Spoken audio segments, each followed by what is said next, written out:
o que falamos e o que debatimos. Bueno, eu perdonade, pero estou con un proceso gripal e por iso teño a mascarilla e xa perdín a costumbre e para ler se me empañan as gafas. Entón voulle pedir ao secretario que faga algunha lectura de algunha proposta. Outro día xa debatimos en comisión, pero...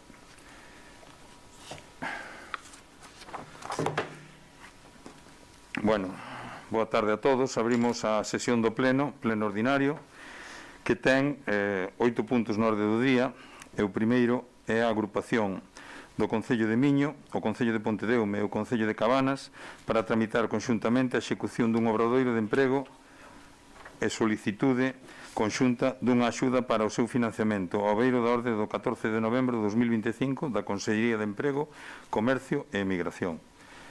Normalmente eu leo a proposta, pero hoxe vai me axudar o secretario, se faz o favor, se leste a proposta. Sí. Boas. A agrupación do Concello de Miño, o Concello de Pontedeume e o Concello de Cabanas para tramitar conxuntamente a execución dun obradoiro de emprego e solicitude conxunta dunha axuda para o seu financiamento ao beiro da orde de 14 de novembro de 2025 da Consellería de Emprego, Comercio e Emigración. O Concello de Miño, o Concello de Pontedeume e o Concello de Cabanas están interesados na participación na convocatoria das axudas recollidas na orde 14 de novembro de 2025 da Consellería de Emprego, Comercio e Emigración para a realización do obradoiro de emprego denominado Obradoiro Dual de Emprego Arta por Emprende 5. O obxectivo da presente agrupación voluntaria dos tres concellos é constituir formalmente unha agrupación de entidades sen personalidade xurídica para mellorar a eficiencia da xestión pública mediante a cooperación administrativa, nomeando un único representante para o relacionado co procedimento de solicitude, seguimento e xustificación da subvención de que se trate, e coordinación entre as entidades na execución das diferentes actuacións nos proxectos de que se trate. Tendo en conta que a Lei de Bases de Réxime Local establece como un principio para a relación interadministrativa para a efectiva coordinación e eficacia administrativa e coordinación de cooperación das entidades públicas para o eficaz cumprimento das súas tarefas, queda desta forma debidamente acreditada a xustificación de que é máis conveniente e eficiente realizar actuacións no ámbito indicado de forma conxunta entre ambos municipios. Tendo en conta o establecido na normativa de aplicación, isto é a Lei 7/1975 de 2 de abril, reguladora das bases de réxime local, e da Lei 5/1997 de 22 de xullo de Administración Local de Galicia, considérase o establecido no artículo 21, 22.2b e 47.2g e 47.2h da Lei 7/1985 do 2 de abril, regulada as bases de réxime local e normativa concordante. Atendendo a que o acordo das agrupacións sería unha documentación a chegar coa solicitude dentro do prazo de presentación de solicitudes e tendo en conta a tramitación para a aprobación dunha agrupación e o prazo de presentación de solicitudes, esta alcaldía propón ao Pleno Municipal o seguinte acordo. Primeiro, aprobar o acordo de agrupación dos concellos de Miño, Pontedeume e Cabanas segundo a literalidade do convenio que se tal. O convenio ben transcrito na proposta, o convenio vos mandou xunto co modelo. Son varias follas, pasamos de ler o convenio, non? Ou queredes? Non, perfecto. Falamos outro día. Claro, falamos outro día na comisión e a documentación dela. Ese sería o primeiro punto, que sería aprobar ese convenio, vale? O segundo punto sería nomear representante da agrupación o alcalde presidente do Concello de Miño para a presentación da solicitude e para realizar o resto de comunicacións e trámites en nome da agrupación tanto no procedimento de solicitude como na fase de seguimento e xustificación da axuda no seu caso. Terceiro, dar traslado do presente acordo ao Concello de Pontedeume e Cabanas para os efectos oportunos e emprazándoos para a súa asinatura do convenio e cooperación segundo o literal recollido no punto primeiro do presente acordo. Cuarto, facultar ao alcalde presidente do Concello de Miño para a asinatura de canta documentación se derive do presente acordo.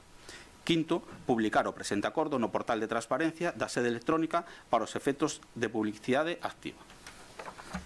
Bueno. Gracias. Hasta aquí que. Gracias, Ignacio. Bueno, como sabedes, xa comentamos outro día na comisión, esta proposta de acordo con Pontedeume con Cabanas, xa tuveramos hai 2 anos tamén un convenio con eles para precisamente facer tamén outro obradoiro.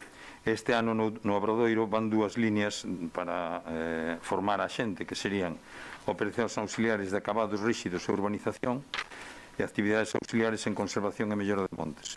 En cada unha das actividades se empregarían 10 traballadores, son 10 traballadores que, lóxicamente, teñen que cumprir uns requisitos, teñen que estar dados de alta no INEM e todo eso. E os 10 traballadores, tanto dunha como doutro, os 20 traballadores se reparten en función dun baremo nos distintos concellos, que son 8 en Miño, 7 en Pontedeume e 5 Cabanas, que vai en función da poboación e outros factores. Bueno, eu non sei se queredes aclarar alguna cousa, Fátima. A ver. Bueno, pois entón votamos o punto. Votos a favor? Entón apróbase por unanimidade.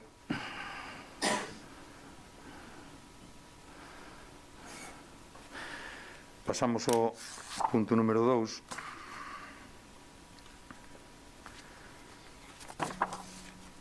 Que é participación na segunda fase do Plan Provincial de Cooperación ás Obras e Servizos de Competencia Municipal, Plan Único de Concellos, posmás adicional 4-2025 da Deputación Provincial da Coruña.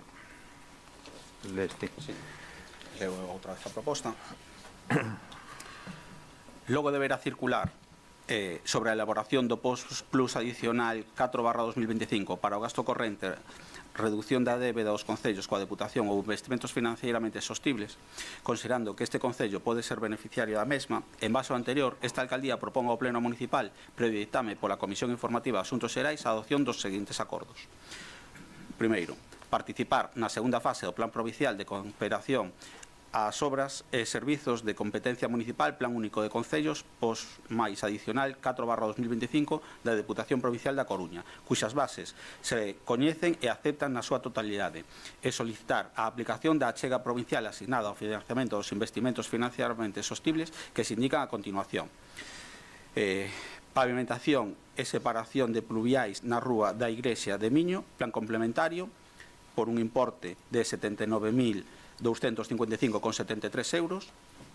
Ampliación de redes de saneamento e abastecemento no lugar da Torre en Perves por un importe de 36.898,25 euros. E ampliación da rede de saneamento en Bollo e Edar por un importe de 55.575,17. Un total de 171.729,15. Unha achega total do Concello de 5,37 €. Vale. Aprobar os proxectos das obras ou pregos da subministración que se relacionan nesta táboa. Declarar que o Concello ten a disponibilidade dos terreos, augas e servidumes para a execución dos investimentos e que ten resolto todo relacionado coas concesións e autorizacións administrativas que legalmente sexan necesarias.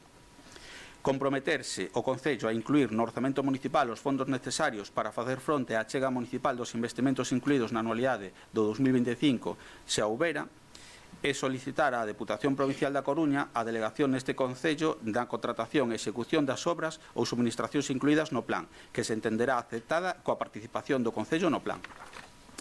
Quinto, declarar que o Concello non solicitou nin percibiu ningunha subvención doutras administracións públicas para o financiamento das distintas actuacións incluídas neste plan. E no caso de que existan axudas ou subvencións concorrentes doutras administracións, achégase o detalle cada unha delas, acreditándose que a súa suma total non supera o 100% do seu importe. Sexto, autorízase á Deputación Provincial da Coruña a obter as certificacións da Axencia Estatal de Administración Tributaria e da Tesourería da Seguridade Social, nas que se acredite que o Concello está ao corrente das súas obrigas tributarias e coa Seguridade Social. Sétimo, facultar expresamente ao alcalde para todo relacionado coa tramitación e xestión do presente acordo e o correspondente expediente. Bueno, moitas gracias, Ignacio. A ver, xa falamos outro día na comisión. Aquí van unha subvención da Diputación que é o POS máis adicional 4/2025, no que a Diputación aporta 171.729,15. Entón, nós, á vista dos proxectos que temos xa redactados e preparados para poder financiar con este importe, pois incluímos estes tres proxectos, que serían a pavimentación e separación de pluviais na rúa da Igrexa de Miño, que son 79.255,73. Isto vai permitir non solamente arreglar o pavimento da calle, da rúa, sino tamén vai permitir que se separen as pluviais. Aunque parezca unha tontería, un tema importante, porque cando se fixo esta obra xa fai bastantes anos, as pluviais separáronse nunha parte e noutra parte non se separaron, pero ao final todas foron cargadas á rede de saneamento, co cual o que fai é que todas as pluviais que se recollen logo vertían ao saneamento. Entonces, cando chega á estación de bombeo que hai ali en Telle, porque iso baixaría pola rúa Estremeiro, iría a Telle ao bombeo, pois claro, estás sobrecargando de aguas que non son residuais, son aguas pluviais. Bueno, pois con esta obra se pretende precisamente separar os pluviais da rede de saneamento e que vertan pois ao mar cando vayan polo seu circuito independiente. Logo outra obra que se mete é a ampliación de redes de saneamento e abastecemento no lugar da Torre en Perves, que é subindo en Bermaño á dereita. O outro día falamos xa do sitio, hai ali 3 casas que estaban sin abastecemento e sin rede de saneamento, e de paso pois tamén logo se pavimenta toda a rúa.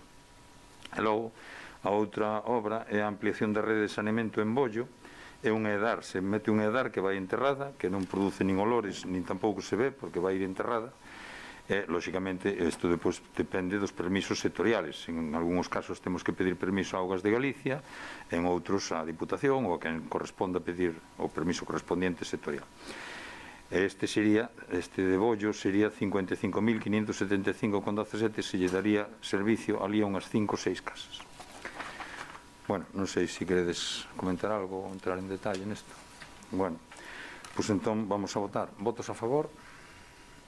Vale, pois entón se aproba por unanimidade.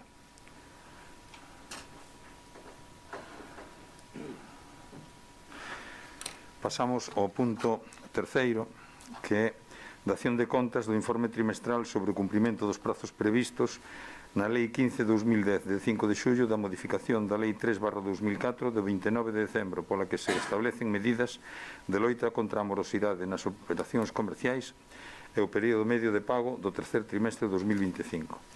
María, si queres, explicas. Boas tardes. Pois o período medio de pago e a morosidade correspondendo ao terceiro trimestre de 2025 deu este resultado. Ante todo, xa decir que deu un resultado de cumprimento.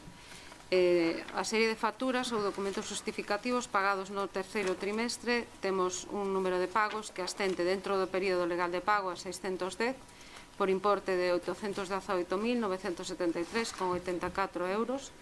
Fora do período legal de pago fixemos 132 pagos por importe de 127.137,39 euros, o que fixo un período medio de pagado en días de 43,04. Non efectuamos ningún pagamento de intereses de demora no período. En canto ás facturas ou documentos justificativos pendentes de pagamento ao final do terceiro trimestre, temos dentro do período legal de pago 371 por importe de 735.354,99 euros e fora do período legal de pago temos 38 pagos por importe de 104.452,34 euros, o que fai un período medio dependente de pago en días de 28,76. Segundo os datos anteriores, os ratios e o período medio de pago do terceiro trimestre respondería aos seguintes valores: o ratio de operacións pagadas 6,05 días, o ratio de operacións pendentes de pago 25,65 e o período medio de pago total de entidade na media 7,31 días. Tamén temos operacións pendentes de recoñecemento de obriga ao final do trimestre que fan un total de 7 operacións por un importe total de 17.861,59 euros. Un período medio de operacións pendentes de recoñecemento que fai de 132,51 días. Pero, en definitiva, cumprimento tanto da morosidade, 43,04 dentro do período de 60 días, como do período medio de pago, que son 7,31 dentro dos 30 días que fixa a normativa. Gracias. No. Gracias, María. Bueno, insisto, o que xa dixen en outros trimestres, que este é un informe trimestral, que gracias a unha xestión rigurosa que se está facendo no Concello, pois estamos pagando aos provedores dentro do plazo legal establecido. En este caso, pois neste trimestre foi nunha media de 7,31 días, cando a lei o que nos obliga a pagar por debaixo dos 30, co cual, pois, bueno, estáse pagando con bastante holgura por debaixo do que exixe a lei.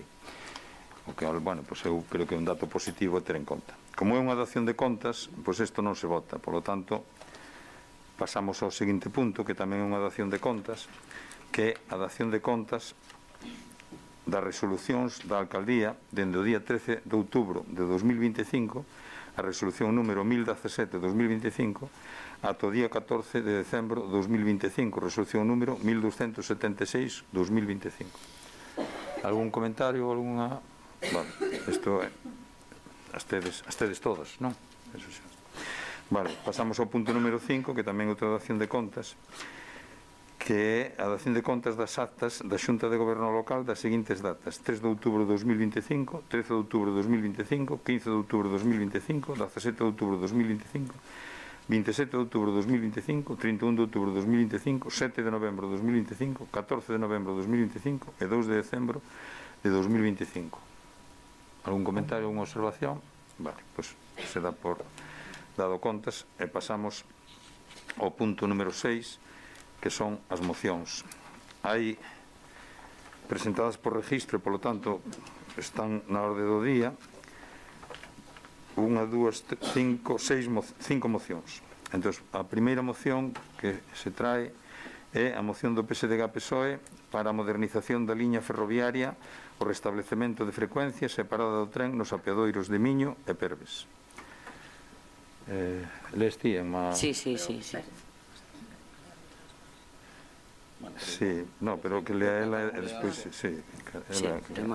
Sí, o que quería decir é que... tamén unha moción. Sí, que o PP ten unha moción sustancialmente idéntica a nosa. Pois despois falamos. Entonces, despois de ler a nosa, que lea o Partido Popular e votamos conxuntamente, se vos parece. Vale, pois veña. O tramo Ferrol-Betanzos Infesta foi inaugurado en 1913, non se adapta ás necesidades técnicas actuais, con curvas de radio pequeno, trazados en 9 vías en electrificar. Todo este limita a mobilidade ferroviaria, feito agravado por a nova supresión de frecuencias e de paradas nos apeadoiros de Miño e Perves, en sentido Coruña no horario de mañá, e sentido Ferrol no último convoi da tarde. Cabe destacar que esta infraestructura vertebra unha rexión urbana como é o Golfo Ártabro, con máis de 650.000 habitantes, e que estas supresións son incompatibles ca mobilidade sostible e un transporte público de calidade. Nos horarios do tren a Coruña-Ferrol podes observar que o convoi da mañá, dirección a Coruña, non realiza parada en ningún dos apeadeiros do Concello, Miño e Perves, e que o convoi dirección Ferrol é a última hora da tarde. Bueno, puxemos aquí un cuadro: Ferrol ás 5:40, que non circula os domingos, ás 9:10 que non para en Miño e chega a Coruña ás 10:27, ás 14:15 que pasa por Miño ás 14:45 para Coruña e chega ás 15:32, Ferrol 17:41 ten parada en Miño ás 18:13, con chegada a Coruña ás 19 e ás 20:36 de Ferrol pasa por Miño ás 21:07, chegada a Coruña ás 58. Así mesmo, no sentido inverso, que de Coruña a Ferrol, temos o tren das 7:30 que sale da Coruña, pasa por Miño ás 8:14 e chega a Ferrol ás 8:48. O seguinte, ás 12:40, ten parada en Miño ás 13:26, chegando a Ferrol ás 13:58. O seguinte, ás 15:04, 15:46 por Miño e 16:20 Ferrol. Ás 18:36 en Miño pasa ás 19:17, chega a Coruña ás 19:49. E o das 23:05, que é o das 11 da noite, xa non ten parada en Miño.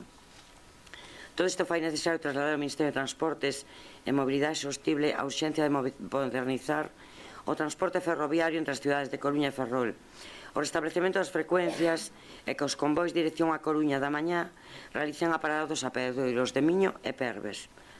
Tamén queremos compartir a preocupación e as demandas de Foro Cidadá polo ferrocarril, polas carencias en materia ferroviaria de toda a comarca e a escaseza de servizos e tempos de viaxe, o que implica unha dependencia cada vez maior do transporte por estrada e do uso de vehículos privados para a mobilidade das persoas. Por todo isto, o Grupo Municipal Socialista propón neste pleno para a súa aprobación se procede que se adopte o seguinte acordo. Primeiro, instar ao Goberno de España que restitúa de xeito inmediato as frecuencias e horarios entre Ferrol e a Coruña que existían ata o 9 de xuño de 2025, así como o incremento das frecuencias entre Ferrol e a Coruña para cumprir as necesidades de mobilidade da ciudadanía de Miño. Segundo, instar ao Goberno de España a iniciar este ano 2025 o estudio informativo para a modernización da infraestructura ferroviaria entre Ferrol, Betanzos, Infesta a Coruña, para que sexa unha liña moderna e análoga a de outros territorios, onde se contempla a rectificación de curvas, renovación de túneles, duplicación de vía e electrificación. Terceiro, instar ao Goberno do Estado a resolver este ano 2025 as alegacións ao proxecto de construción do bypass de Betanzos en Festa e iniciar este ano a redacción do proxecto. Instar ao Goberno de España a creación dun servicio de proximidade ferroviario entre Ferrol e A Coruña que empregue os apeadoiros e estacións intermedias como a de Miño e Perves.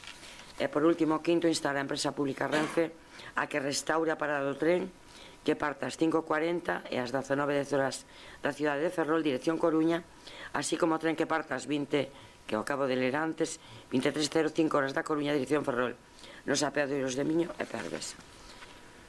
Moi ben. Bueno, se queredes lemos ahora a vosa moción, xa que vai sobre o mismo tema, e despois votamos. Bueno, boas tardes a todos.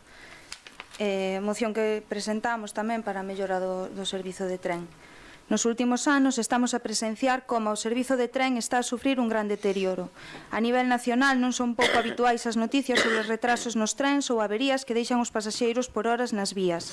É máis que evidente que este servizo require unha inversión máis que necesaria para a súa mellora. O noso municipio non é alleo a esta situación. Temos un servizo de tren obsoleto que fai que o traxecto dure absurdamente máis tempo do que se pode esperar dun servizo de tren eficiente. O pobo de Miño ten un gran privilexio, xa que dispoñemos de 2 paradas, pero esta vantaxe non se traduce nun mellor servizo, xa que as frecuencias son mínimas. Un exemplo son os horarios do día de hoxe para ir a Ferrol. De 5 traxectos teñen parada en Miño, 4. Pero máis grave aínda son os traxectos dirección Coruña. De 5, só 3 fan parada en Miño, sendo o primeiro en facer parada ás 14 horas, é dicir, na mañá non temos servizo de tren. Cando nas mañás é máis preciso o servizo. Unha mellora nos horarios favorecería que os veciños poideran empregar este servizo para facer xestións, ir a consultas médicas, incluso ir aos centros educativos de Betanzos ou á universidade. Pero tamén favorecería que a poboación doutros municipios poideran vir a Miño a facer as súas compras. Outro punto importante é a mellora nas infraestruturas, o que axudaría a reducir a duración do traxecto e faría que o servizo máis atractivo. Por todo o anterior, o Grupo Municipal Popular no Concello de Miño propón elevar ao Pleno para o seu debate e votación a seguinte moción.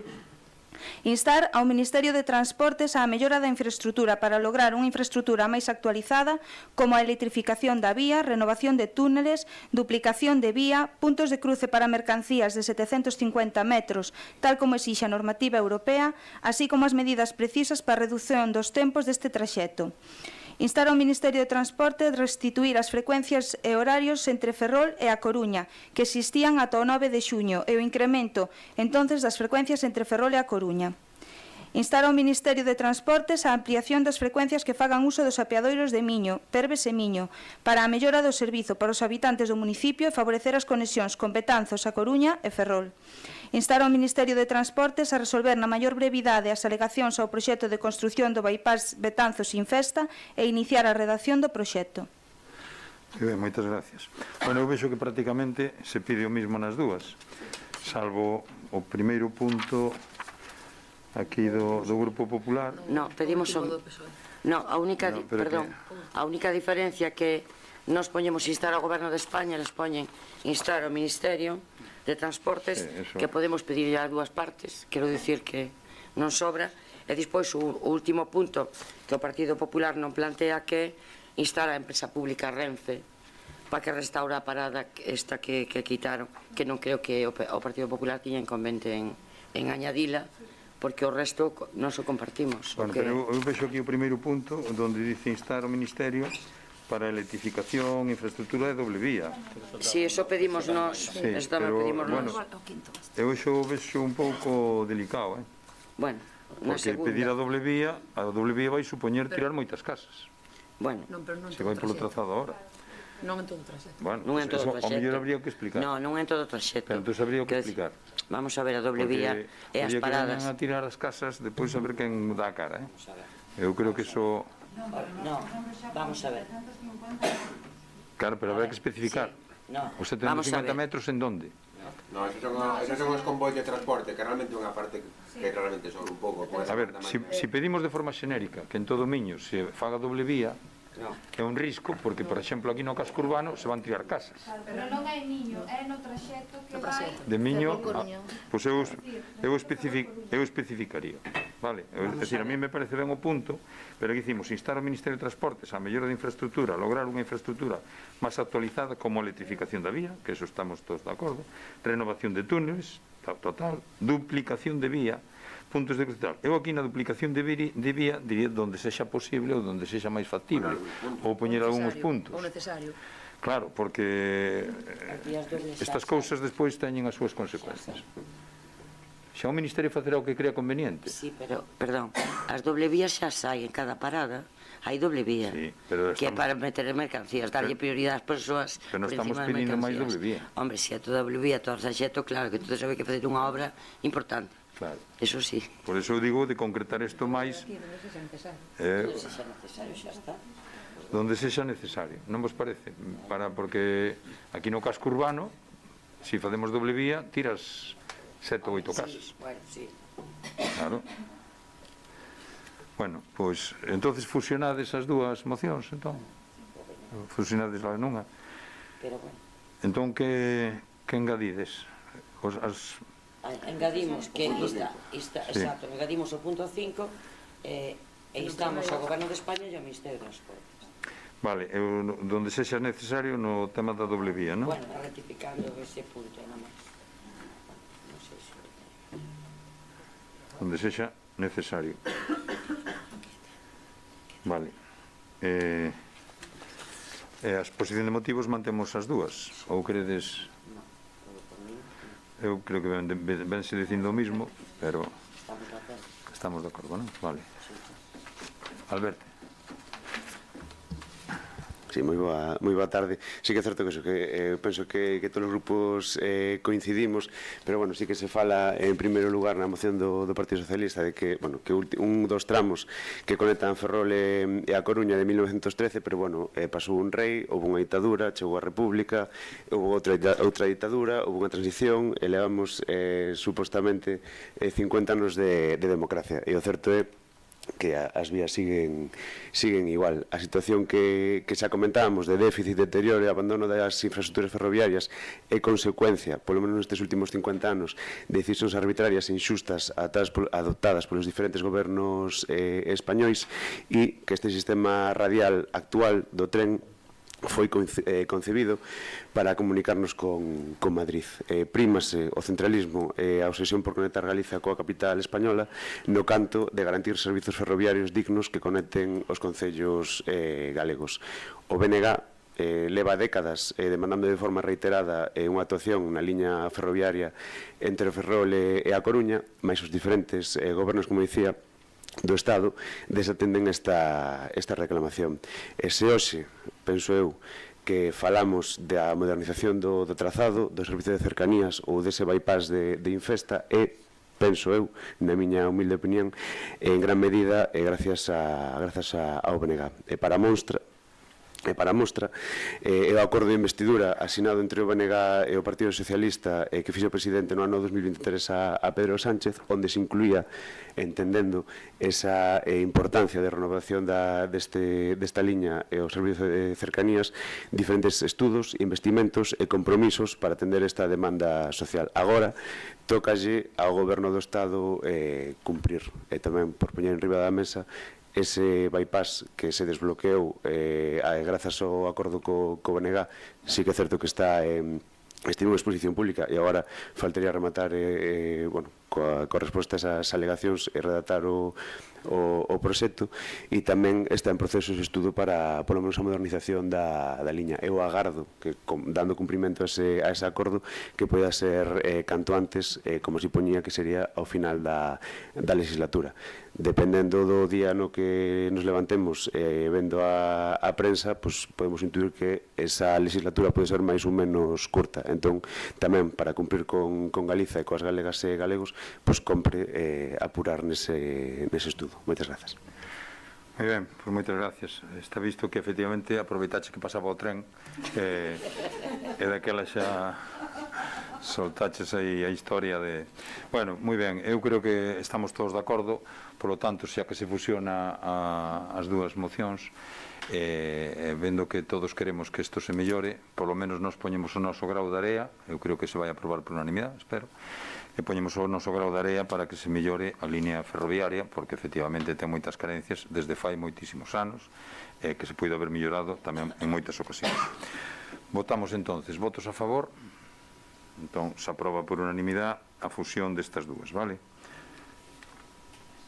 Despois, cando redate o acordo, se queredes, pasa polo Fátima, cando redactamos o acordo para... Pero bueno, basicamente xuntar o mesmo texto. Esta votación vale para as dúas? Sí, van fusionar esas dúas. Votamos as dúas. Pero votamos non é unha... Quero dicir, non votamos a modificación da... Sí, non votamos enmenda, votamos as dúas mocións, veña. Votamos, daquela aprobamos por unanimidade a primeira, da moción do PSOE. Vale, e agora vamos a votar a moción do PP. Claro, que se non temos que... Veña, Vale. votamos a favor, votos a favor, perdón. Claro, así van... Así se aproban as dúas por unanimidade, e logo se fusionan nun solo acordo. Vale, bueno, pasamos a moción segunda, a 6.2, que é moción do PSDG-PSOE para a mellora do transporte público por estrada e recuperación de frecuencias na liña de autobús Coruña-Ferrol, Ferrol-Coruña. Emma, lees... O Grupo Socialista quere trasladar ao malestar da veciñanza de Miño que está a sufrir a reducción de frecuencias do transporte público por estrada desde 2022, que dificulta a ciudadanía acudir ao seu posto de traballo, centro educativo, citas médicas ou calquera outra ocupación ou servizo.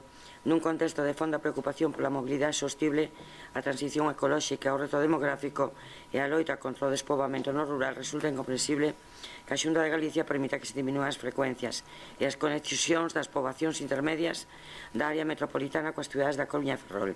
Tamén resulta imprescindible facilitar as conexións ca cidade de Betanzos, debido ao gran número de usuarios deste servicio, en horarios que permitan a viaxe de ida a primeira hora da mañá e da tarde, así como o regreso Betanzos-Miño a última hora da mañá e a tarde, e incluso aumentar a liña de transporte ata Perves e Costa-Miño debido ao incremento de poboación nestes núcleos. Por todo exposto, o Grupo Municipal Socialista propone este pleno para a súa aprobación se procede que se adopte o seguinte acordo. Primeiro, instar a Dirección Xeral de Mobilidade da Xunta de Galiza que restitúa de xeito inmediato as frecuencias e horarios entre Ferrol e Coruña por estrada que existían ata o ano 2022 con frecuencias cada hora nas conexións cas cidades de Ferrol e a Coruña para cumprir as necesidades de mobilidade e ciudadanía de Miño e do resto das localidades situadas entre ambas cidades. Segundo, instar a Dirección Xeral de Mobilidade da Xunta de Galicia para que estableza unha parada no Xuac Hospital de Oza pola mañá e pola tarde nas liñas que conectan con Miño. Terceiro, instar a Dirección Xeral de Mobilidade da Xunta de Galicia que se alongue ata Betanzos a ruta Vilamateo-Miño para uso do público en xeral, como funcionaba previamente a última licitación do Servizo de Transporte Público por estrada. E, por último, cuarto, instar a Dirección Xeral de Mobilidade da Xunta de Galicia que a ruta Miño-Betanzos se estenda ata Perves e Costa-Miño, dada a demanda de usuarios neses núcleos de población. Moi ben, moitas gracias. Bueno, se alguén quere intervir. Fátima. Bueno, eu por parte do Grupo Popular imos votar a favor da moción, xa que creo que todos somos conocedores do mal funcionamento nos últimos tempos do servicio de autobús en canto a Miño se refire, e creemos que efectivamente, ao igual que o tren é necesario para os desplazamentos, tamén o autobús, por eso imos apoiar a moción. Moi ben, moitas gracias, Alberto. Sí, realmente pouco hai que engadir ao que xa debatemos logo dunha moción presentada polo BNG no mes de xuño ou tamén unha segunda moción presentada polo PSOE no mes de outubro. Hoxe temos unha terceira moción bastante similar que no fondo reclama un pouco o mesmo e ante ningún cambio creo que a análise vale perfectamente en calquera momento. Se o PSOE noutros plenos tamén seguirá traendo mocións, nos seguiremos votando a favor, tamén compartindo un poquinho ese espírito da persistencia que nos tamén temos algún outro tema, e a ver se para as dúas cousas van para adiante, porque entendemos que o objetivo é mellorar a vida da veciñanza de Miño. Sí, bueno, eu agradezco que haxa un voto a favor, porque é un tema, efectivamente, que falamos en outras ocasións, é no que estamos de acordo. Estamos de acordo porque estamos vendo a realidade todos os días das paradas e das liñas e da falta de liñas e demais. Unha das cousas que xa sabedes que cada 6 meses temos unha reunión os alcaldes da área metropolitana e da zona de Ferrolterra, ca Dirección Xeral de Transportes. Nesa reunión sempre manifesto o mismo. Lamento que, bueno, pues que si se toma nota, si me recollen as miñas peticións, pero, por exemplo, unha das cousas que se fixo foi reforzar as liñas directas que van por autoestrada Ferrol-Coruña, Coruña-Ferrol, olvidándose un pouco de todas as vilas que hai de Ferrol a Coruña e de Coruña a Ferrol. É dicir, que os coches, os autobuses van cada vez máis en dirección das cidades e parece que se están abandonando máis os povos, non as vilas. Entón, eso está supoñendo un trastorno moi grande para os veciños. E que pasa? Que co transcurrir do tempo, ese problema cada vez non é que sexa menor, o problema sigue sendo o mismo. O problema é que se visualiza menos, porque a xente que antes quedaba tirada nas paradas se buscou outra solución, que foi que levar un veciño, que fora compañeiro de traballo, con o que vai ao instituto, co que sexa. Entón xa buscaron outras alternativas. E claro, o que se pretende, o que queremos do transporte público, tanto co tren como co autobús, o que queremos é que haxa un mellor transporte público que dé servicio en horarios compatibles cos horarios de traballo, cos asistencias a consultas médicas e demais. E claro, o que se está facendo ao final é o contrario. O sea, non se está permitindo que a xente se desplace, a xente de Miño, ou a xente de Pontedeume, ou a xente de Betanzos, incluso se desplace en horarios axeitados á Coruña ou a Ferrol. Entón, claro, que está facendo a xente? Está collendo máis coches particulares. É dicir, estamos saturando máis, a parte do consumo xa energético, tempos, costes e demais, e ainda encima saturando máis as cidades de coches. Bueno, eu creo que iso o compartimos todos, e de feito, xa digo, eu sempre yo traslado nestas reunións, e os alcaldes en xeral comparten tamén esta petición, pero estamos aí pendentes da Dirección Xeral de Mobilidade, da Consellería, de que tome decisións neste asunto e que se poñan manos a la obra. Bueno, votamos entón. Votos a favor? Entón, estamos de acordo, entón se aproba por unanimidade. Pasamos a moción do punto 6.4, que é unha moción do Grupo Popular, do PP, relativa á actualización do Estatuto Marco do Persoal Sanitario dos Servicios de Saúde, desde o consenso cos profesionais sanitarios e as comunidades autónomas. Fátimas. Ben. La Ley 55/2003 de 16 de diciembre del Estatuto Marco del Personal Estatutario de los Servicios de Salud es, junto con la Ley 44/2003 de 21 de noviembre de Ordenación de las Profesiones Sanitarias, la norma que vertebra el Sistema Nacional de Salud desde el prisma de la ordenación profesional. La citada Ley 55/2003 tiene por objeto establecer las bases reguladoras de la relación funcionarial especial del personal estatutario de los servicios de salud, que conforman el propio Sistema Nacional de Salud, a través del Estatuto Marco de dicho personal, y ha sido modificada en distintos momentos con el transcurso de los años. En ese contexto de cambios, el Plan de Recuperación, Transformación y Resiliencia contiene en su componente 18, relativo a la renovación y ampliación de capacidades del Sistema Nacional de Salud, una reforma, la número 4, focalizada en el refuerzo de las capacidades profesionales y reducción de la temporalidad, que contempla la actualización del Estatuto Marco. Las propuestas realizadas desde el Ministerio de Sanidad hasta el momento para posibilitar dicha actualización han sido rechazadas tanto por los representantes de los profesionales que conforman el ámbito de negociación, el Sindicato de Enfermería, SATSE, Federación de Sindicatos de Educación y Sanidad, la Federación de Sanidad y sectores sociosanitarios de comisiones obreras, la Unión General de Trabajadores, la Central Sindical Independiente y de Funcionarios y Confederación Intersindical Galega Saúde, como por otras organizaciones, por ejemplo, la Confederación Estatal de Sindicatos Médicos o el Sindicato Médico Andaluz. Este rechazo se ha traducido en los últimos años en distintas concentraciones en las calles y numerosas declaraciones en redes sociales y medios de comunicación, aunque las mayores muestras del desagrado generado son las 3 huelgas generales de médicos celebradas desde el 13 de junio, el 3 de octubre y entre el 9 y el 12 de diciembre, así como la huelga de todo personal sanitario convocada con carácter indefinido a partir del próximo enero. La clasificación de los grupos profesionales, las jornadas de guardia, el régimen de incompatibilidades, la jubilación voluntaria, las mejoras en las retribuciones, son algunos de los factores en los que el Gobierno, Ministerios de Sanidad, Hacienda, Trabajo y Economía Social, Transformación Digital y Función Pública no ha sabido, no ha podido o no ha querido atender las peticiones planteadas por los profesionales sanitarios. Por su parte, y ante la situación de bloqueo existente, la mayoría de las comunidades autónomas ha solicitado al Gobierno que retire con inmediatez sus propuestas e inicie desde cero una reforma del Estatuto Marco consensuada de verdad desde el diálogo. Por todo ello, el Grupo Popular en el Ayuntamiento de Miño presenta la siguiente propuesta de acuerdo. Instar al Gobierno de España a retirar la propuesta para renovar la Ley 55/2003 de 16 de diciembre del Estatuto Marco del Personal Estatutario de los Servicios de Salud que ha planteado hasta ahora a los profesionales sanitarios, generadora de numerosas movilizaciones y de las huelgas generales convocadas desde el pasado mes de junio. Convocar el Foro Marco para el Diálogo Social con el objetivo de sustentar una nueva propuesta de renovación del Estatuto Marco en el consenso real, con los referidos profesionales sanitarios y las comunidades autónomas. Presentar memorias técnicas, jurídicas y económicas que fundamenten cada modificación del Estatuto Marco vigente que se plantee. Garantizar una financiación realista y adecuada para asegurar una aplicación efectiva y tangible de todo lo dispuesto en la nueva norma.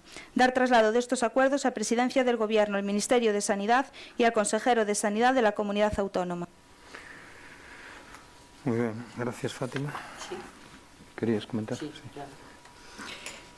Vamos a ver, as folgas médicas que efectivamente fixéronse en outubro o 9 ou 12 de decembro, do 9 ao 12, estas folgas non só son por o personal estatutario, es dicir, por o Estatuto Marco, foron por dúas cousas. Por un lado, é certo que a negociación xeral é por a negociación do Estatuto Marco que se está negociando e que afecta a todo o sistema nacional e que é un motor principal para que houbera unha folga, pero despois tamén hai cuestións autonómicas, como son condicións laborais específicas, falta de personal, precariedade de guardias, que varían por cada comunidade autónoma. Entón, eso é unha das cousas que están impulsando ahora mesmo os sindicatos. O que están xerando é unha combinación de demandas nacionales e territoriales. Estas son as razóns principais. As demandas clave, que é certo que incluyen mellores condicións nas guardias, clasificación profesional, mobilidade forzosa, falta de personal, contratos precarios, vinculado a unha negociación nacional. Eso é correcto. Pero despois hai outras cuestións territoriais que se demandan, como a xestión descentralizada. As comunidades autónomas teñen as competencias en sanidade, como plantillas, organizacións, salarios específicos que varían de unha comunidade a outra. E os sindicatos médicos autonómicos tamén teñen outras reclamacións, non? Que son tamén os que están convocando paros, adaptando as reivindicacións, como é lóxico, ao seu territorio. Entonces, estánse creando formatos de huelga diversos. O Estatuto Marco, por un lado, garanta a unidade do réxime estatutario do personal do Sistema Nacional de Saúde, evitando desigualdades entre territorios e facilitando a mobilidade profesional e permitindo unha planificación sanitaria homoxénea. Pero, por outro lado, hai cousas que o Estatuto Marco non pode incluir e que están nas demandas das folgas do persoal sanitario estes días. A organización e a xestión concreta dos servicios sanitarios médicos corresponde ás comunidades autónomas e o Estatuto Marco non pode detallar aspectos operativos de xestión interna, porque iso non está contemplado e, ademais, así está no marco constitucional. Non se poden fixar importes salariales exactos. Se estánse demandando, ten que facerse un concepto xenérico. E despois, cada comunidade autónoma é a que establece as retribucións específicas, complementos, cuantías de guardia, nocturnidade, dependen de cada servicio territorial e da lei de presupuestos. O Estatuto Marco non pode poñer cifras. Non se pode falar de xubilación anticipada, que ademais o mencionaches na moción, porque isto é un tema que depende da Seguridade Social e ademais só te pode remitir ao Real Decreto 402/25, que é o que regula os coeficientes reductores. En cuanto a xornada semanal é competencia a cada comunidade autónoma e o Ministerio non pode establecer un límite obligatorio ni superior nin inferior. Non se pode xestionar a distribución de turnos e guardias a través do Estatuto Marco. O Estatuto Marco dá flexibilidade efectivamente aos servicios de saúde para que elixan a modalidade de prestación dos servizos, con turnos, con guardias, sin entrar a decidir e organizar competencias que son exclusivas de cada servicio territorial. Tampouco o que é a reducir a temporalidade. E inda que fixa mecanismos, depende das comunidades autónomas que convoquen elas os procesos de estabilización dos profesionales a través das OPEs autonómicas e apliquen os sistemas. O Estatuto Marco non pode aplicar isto. É dicir, que non pode detallar con exceso a norma. Se incluir as regulacións demasiado precisas, estaría fora das súas competencias. Por lo tanto, é certo que se está negociando. Por outro lado, esa proposta, como vistes, a día de onte decíase que había un preacordo entre os sindicatos e o Ministerio, e parece ser que hoxe xa non hai acordo, e que a folga que tiñan para xaneiro que a van manter en principio os sindicatos. Pero son estas dúas cousas, non só a nivel nacional, sino tamén territorial. Por lo tanto, non a vamos a apoiar porque certamente parecenos engañosa. Habría que aplicar o conxunto e, de todas formas, falades dunha proposta, retirar a proposta non é que este retirada, a proposta estáse negociando. Por lo tanto, non vemos que sexa o momento de apoiar esta moción. Moi ben, gracias. Alberto. Sí, o que pretende esta moción é tirar pola borda o traballo feito polos sindicatos con representación na mesa de negociación e volver ao punto de partida. Isto non é positivo porque suporía volver á casilla de saída e volver comezar de novo, dilatando aínda máis os tempos e, de alguma maneira, realizar un, vamos a dicir, autoboicot das traballadores e traballadores da sanidade. Por outra banda, no punto 2 chama ao diálogo social, un eufemismo para limitar as negociacións entre comisións e UGT, os dos grandes sindicatos a nivel estatal e tachados algunha vez de sindicatos pactistas, limitando aínda máis a participación de outros sindicatos con representación sindical tras as eleccións. Desde o BNG miramos con certo recelo esta proposta, pois parece que non pretende avanzar nas negociacións senón entorpecelas. Compartimos que o Ministerio de Sanidade non está avanzando na negociación das cuestións básicas que poderían supoñer cambios reais nas condicións de traballo do persoal da sanidade pública e o desagrado pola forma na que se está a producir esta negociación. Defendemos que todas as cuestións a tratar sobre o Estatuto do Marco deben trasladarse a debate nas reunións do ámbito de negociación legalmente establecido e non a través de compromisos adquiridos en pactos ou negociacións particulares con determinados agentes sociais ou sindicais. Mas, insisto, negociación baixo a actual proposta e cos sindicatos con representación na mencionada mesa, porque sí que é certo que a moción acaba misturando unha cousa con outra, como xa se dixo, algunhas das protestas ou das folgas que houbo de sindicatos médicos que non teñen representación non tampouco atendían ao conxunto e si a cuestións moi específicas, que sí que é certo que se poderían quedar recollidas nese Estatuto Marco e non ter que ir a dous diferenciados como pretendían. Nada máis. Moi ben, gracias. Sí. Bueno, a min gustaríame decir que, de repente o Estatuto Marco pasou de ser a normativa base a non regular nada. E o que se está dicindo na moción precisamente que se teña en conta as comunidades autónomas, que son, ao final, os que teñen a xestión sanitaria, niso estamos de acordo. Pero que o que levou a estas folgas foi a reforma do Estatuto Marco, penso que non é discutible. En calquer caso, está claro que a reforma non é correcta no momento en que, no suposto preacordo que había onte, os sindicatos médicos levantáronse da mesa de negociación. Está claro que o goberno non quere negociar cos médicos. En este caso, dicir que a proposta di precisamente que só se negocie con comisións obreiras e UGT, eu penso que di que ten que haber un consenso real cos profesionais sanitarios e as comunidades autónomas. Quero dicir, o que se pretende é que a reforma non vaya a peor do que está. Está claro que cando os sindicatos levántanse da mesa de negociación é que non hai por onde collela. E daquela habrá que facela desde cero. Pero, bueno, xa non esperaba que esta moción se aprobase por ninguna das dúas partes. pero supoño que cando en xaneiro intentedes pedir unha consulta se vos retrase de carácter indefinido, tampouco a aprobaredes. Eso, Fátima, non depende do Estatuto Marco, e ti o sabes, que depende da comunidade autónoma. Así que vamos poñer cada cousa no seu sitio. Xa está pasando. Bueno,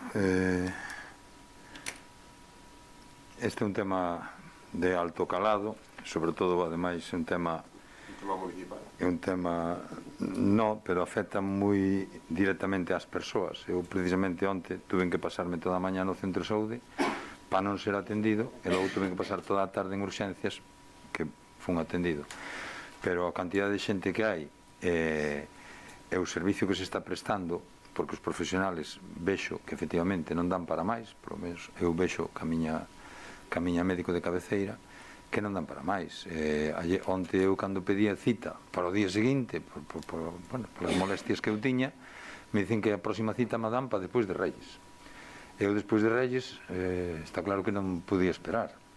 Entón, aquí algo está fallando, evidentemente está fallando algo. Eu creo que o que non se pode tampouco é asumir competencias como fan as comunidades autónomas e cada vez que algo falla tratar de botarlle a pelota ao goberno central. Eso, cando o goberno central depende de outra forza política. Cando o goberno central depende da mesma forza política, non se traslada o problema ao goberno central, se mira para outro lado. Entón, claro, o problema casi sempre é que non existe unha cogobernanza entre as comunidades autónomas e o Estado. E o que non poden ser as comunidades autónomas estar utilizándoas como arietes en contra do goberno do Estado. E o goberno do Estado, pois tampouco, evidentemente, ten que colaborar máis que as comunidades autónomas. Isto é unha cuestión biunívoca. Pero claro, nós en eso, pois hombre, temos a nosa capacidade e tal, e somos tamén, como usuarios, xa digo, somos tamén sufridores desta mala xestión. Bueno, pois, como explicou Emma, o noso grupo vai votar polas razóns que dixo, non vai votar a favor, entón procedemos a votar. Votos a favor? 4 votos a favor. Votos en contra? José Manuel, ti votaches en contra? En contra. Bueno, entón se desestima por 9 votos en contra e 4 a favor.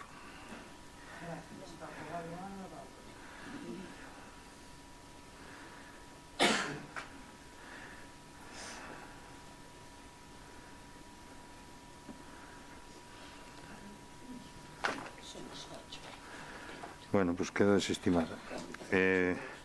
Pasamos á seguinte moción, e última que hai aquí, que é a moción do Grupo Mixto BNG para garantir o mantemento das infraestructuras básicas municipais.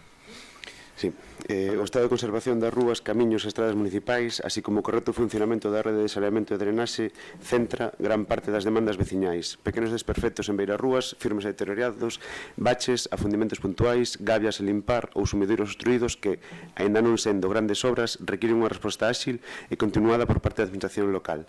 A experiencia dos últimos anos amosa que a falta de mantemento ordinario e preventivo acaba derivando en problemas maiores, con custos económicos máis elevados e consecuencias negativas para a seguridade viaria, a accesibilidade e mesmo para a imaxe que proxecta o noso concello. A limpeza periódica de gabias, cunetas e sumidoiros é unha actuación básica para evitar inundacións e asolagamentos, especialmente nun contexto de fortes choivas como as que se producen en outono e inverno. Estas intervencións, aínda que de pequena entidade, teñen un impacto moi significativo no día a día da cidadanía. Melloran a percepción do espazo público, contribúen a unha mellor conservación do patrimonio municipal e transmiten unha imaxe de concello cuidado. Porén, para que sexan efectivas, é imprescindível que conten cunha planificación adecuada e, sobre todo, cunha dotación orzamentaria suficiente e estável que permita actuar cunha planificación anual ou cando xorden incidencias. Desde o BNG, como xa se ten debatido ao longo deste mandato, consideramos que o mantemento das infraestructuras non pode depender de actuacións puntuais extraordinarias cando a situación xa non é sostível. Debe ser unha acción constante, con interlocución coa veciñanza e vigilancia permanente, garantindo recursos específicos para reparacións pequenas pero necesarias.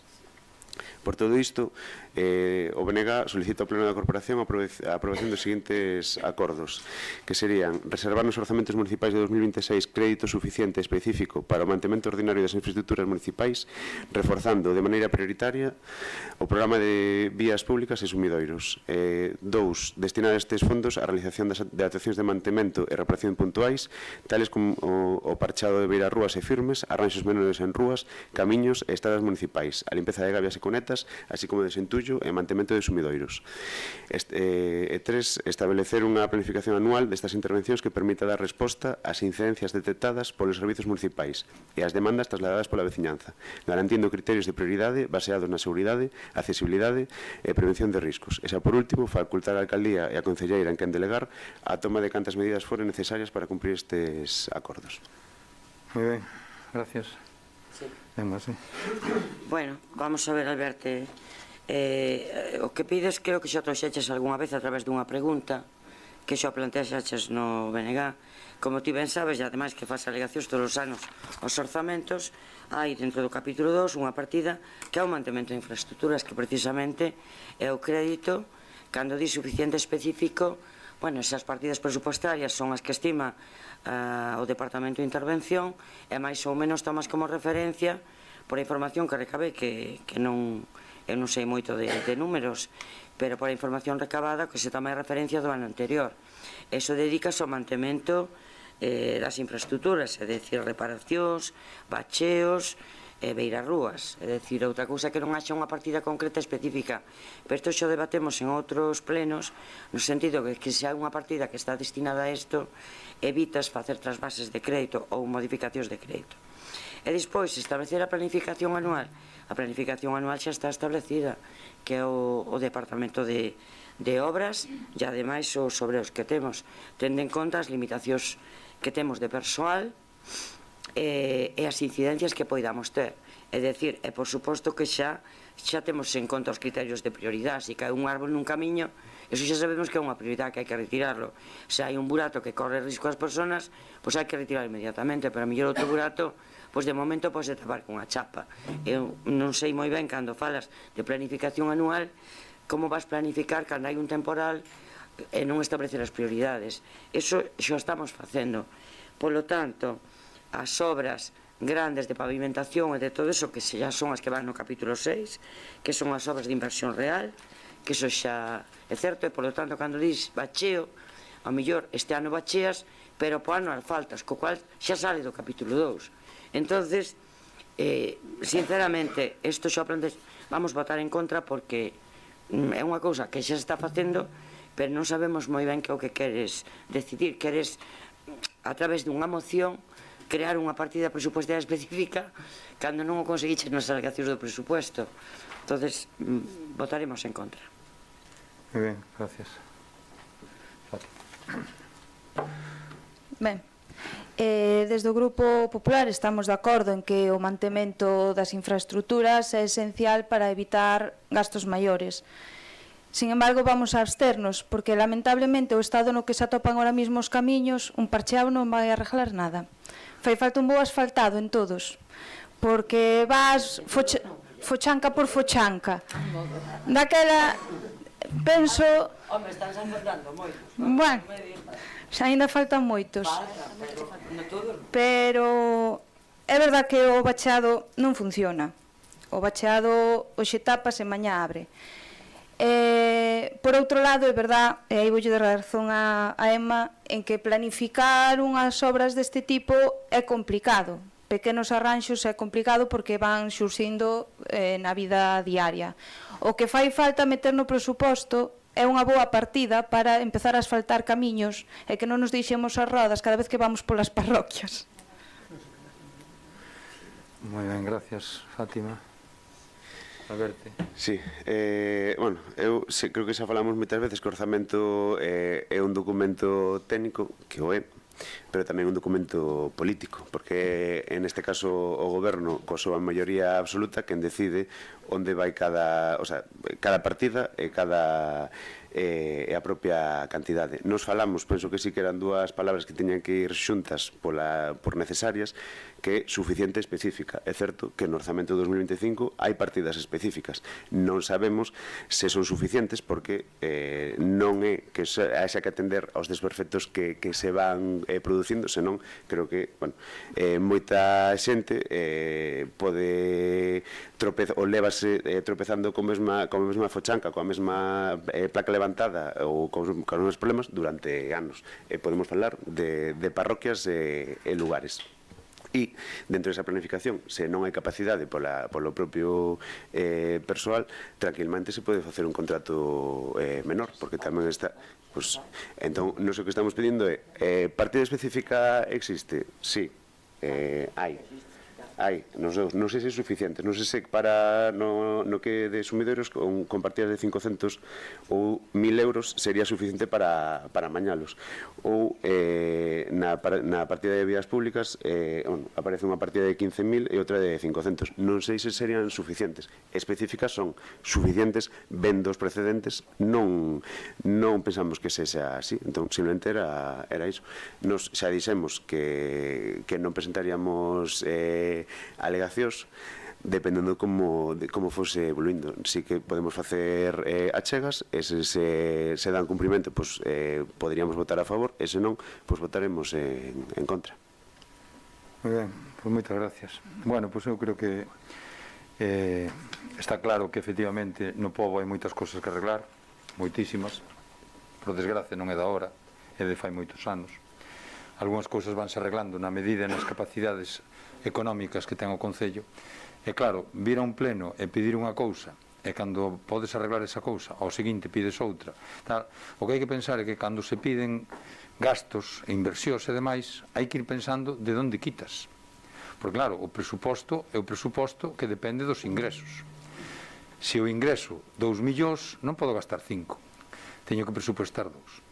E como todos sabedes, porque o falamos aquí en moitísimas ocasións, o Concello, dado que hai unha serie de contratos que están vencidos e que están prorrogados tácitamente, polo tanto, se están prestando en precario, ese tipo de contratos temos que volver a licitar. Por exemplo, un deles, o contrato de mantemento de abastecemento e saneamento, que vai incluído aí no novo contrato, xa vai incluído a limpeza de sumidoiros. A empresa adxudicataria terá que limpar os sumidoiros.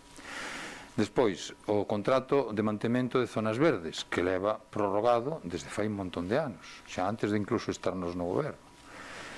Que pasa? Que se queremos manter todas as zonas verdes que agora existen no Concello, porque foron crecendo, nomeadamente a urbanización Costamiño de Costamiño, creceu e hai un montón de xardíns, de lugares verdes que hai que atender e que estaban manténdose agora a base de contratos puntuais cada vez que se facía ali un mantemento. Bueno, pois eso todo o metimos no novo contrato que está a punto de sacarse a licitación.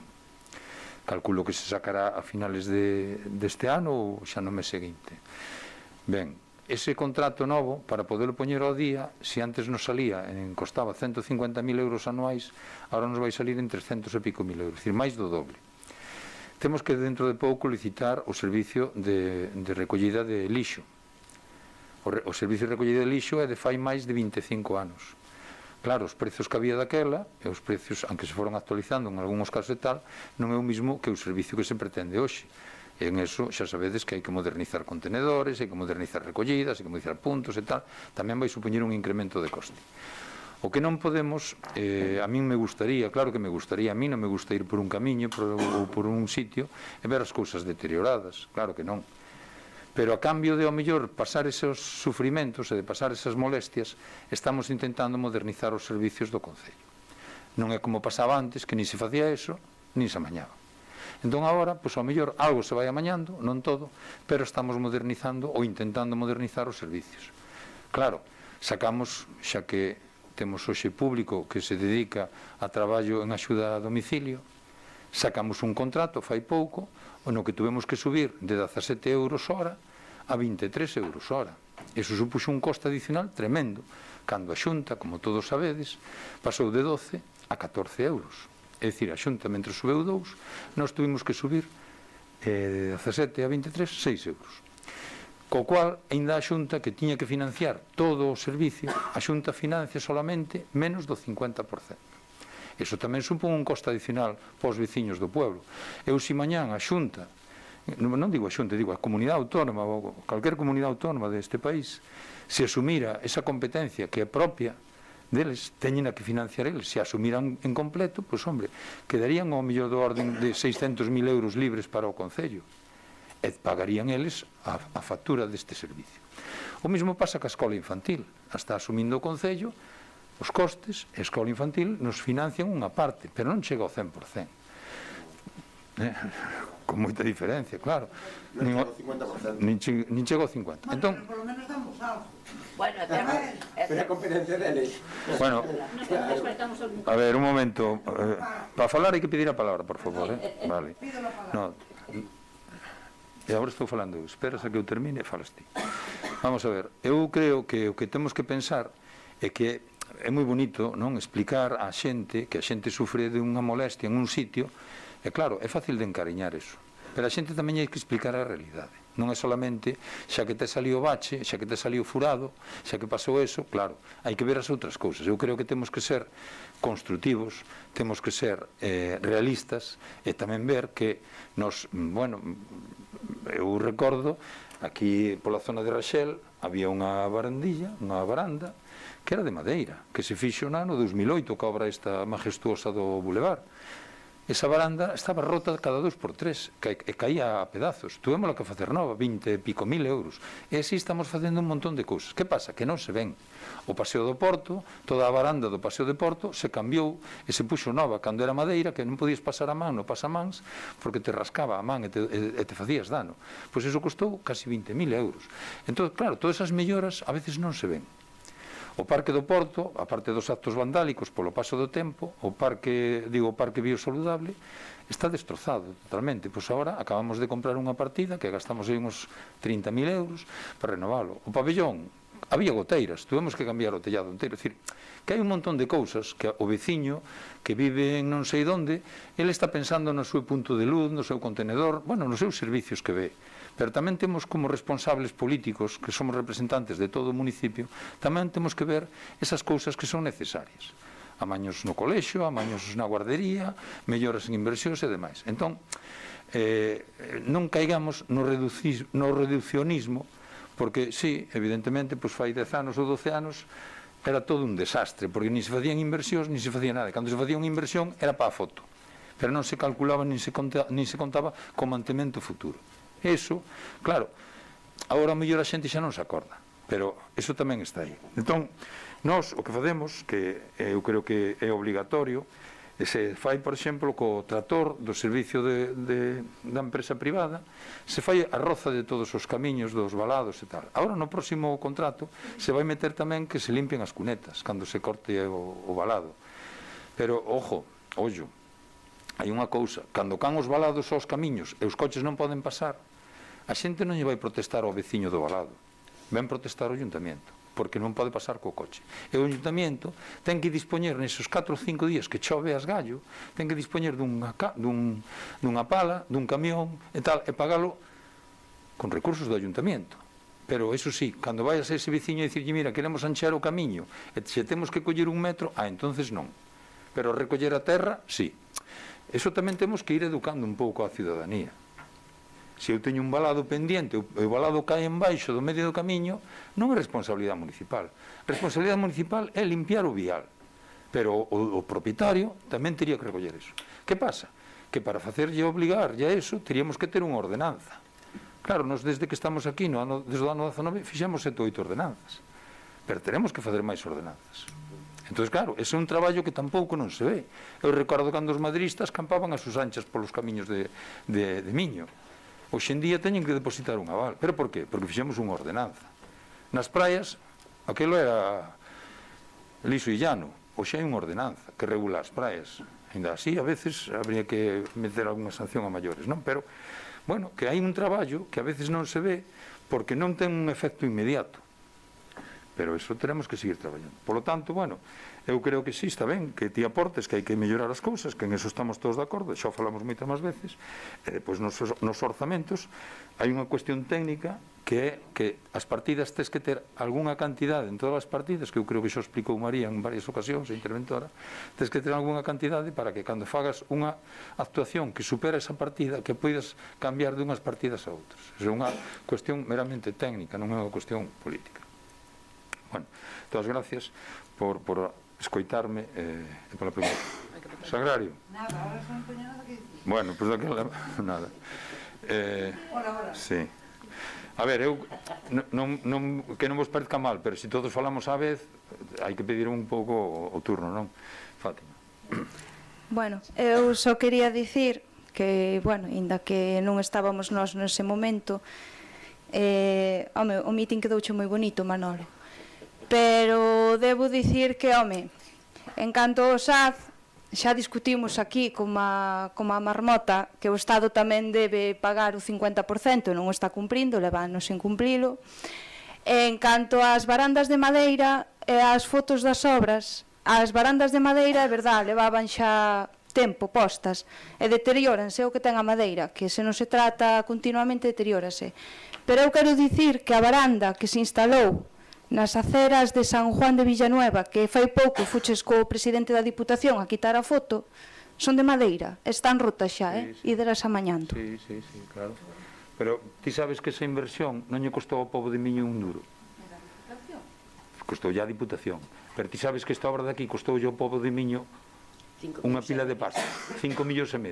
Pero a cambiaches 20 anos máis tarde, e a de San Juan leva un ano posto. Bueno, agora xa está toda rota, moi ben. Mira, eu aquí non veño a dar ningún meeting. Eu veño a falar porque son elixido alcalde e veño a falar desde a miña responsabilidade como alcalde. O meeting, ao mellor, a veces, algún se pasa dando mítines, porque aquí non vimos a falar nin ben do goberno nin mal do goberno. O que temos que mirar é en falar en defensa de Miño, que é o que nos interesa a todos. É o que temos que defender. Agora, facer populismo, eso é moi fácil. Facer populismo é moi fácil, porque todo o mundo ten problemas, e ir quentándolle a cabeza a xente, ese é facilísimo. O que hai que ser é razonable, sabes? Porque aquí estuvestes gobernando vos durante 30 e pico de anos, e hai que ver o que deixastes, como deixastes o povo. E non quero sacar o tema de Fadesa, non quero sacar. Nós non fomos, Nós non fomos, Quero dicir, nós non fomos, xa dixen que nós non estábamos. Foi o Partido Popular. Bueno. O Grupo Popular, e vos estades sentados nas sillas do Grupo Popular. Pero cambiou a xente. Bueno, eso espero que cambiou a xente e que cambien tamén os métodos, porque o que se fixo aquí en contra dun pueblo, eso non ten perdón, Bueno, Pido permiso para falar.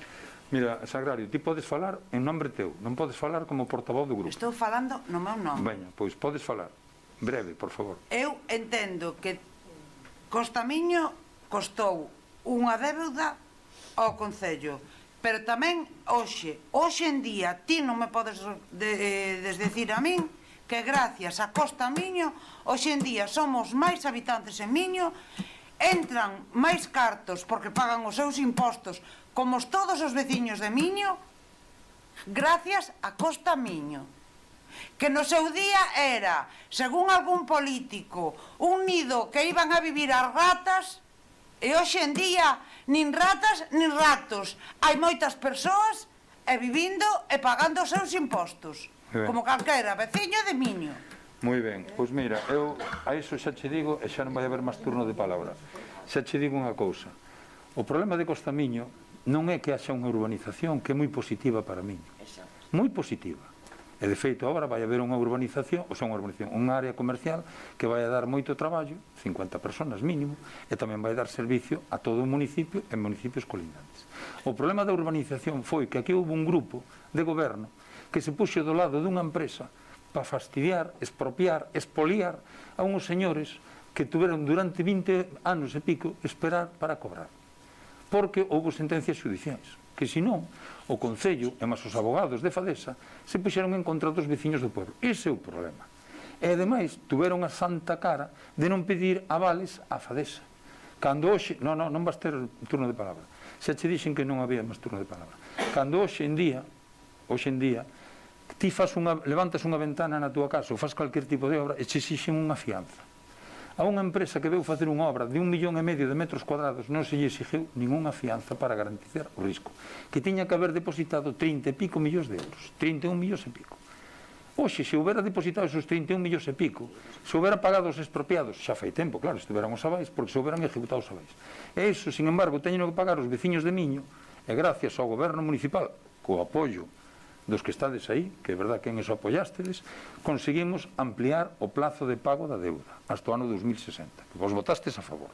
Pero tuvemos as negociacións, fixémolas nós, e vos apoiástedes. E gracias a eso se aplazou o pago. E se ampliou o plazo de pago. Pero está pagando os veciños de Miño 20 e pico millóns de euros. Imaginadesvos o que se podía facer con esos 20 e pico millóns. E isto non ten nada que ver con se a urbanización é beneficiosa ou non é beneficiosa. Claro que é beneficiosa.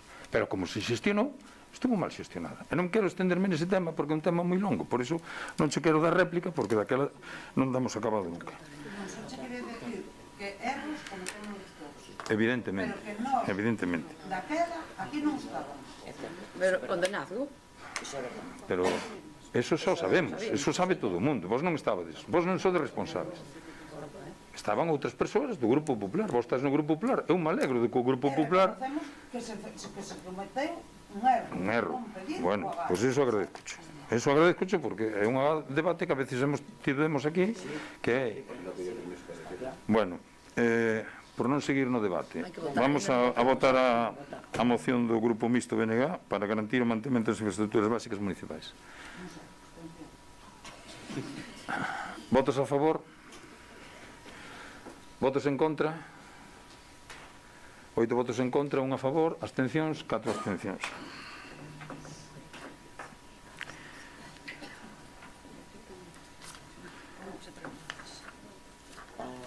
Hai dúas preguntas que apoian o PP, son iguales. Las dos preguntas de SAF ya se responden a la vez, ¿no?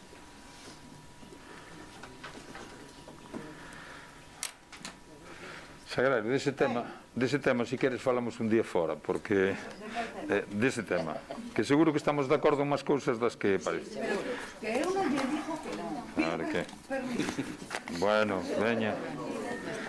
Un segundo, un segundo, por favor, veña.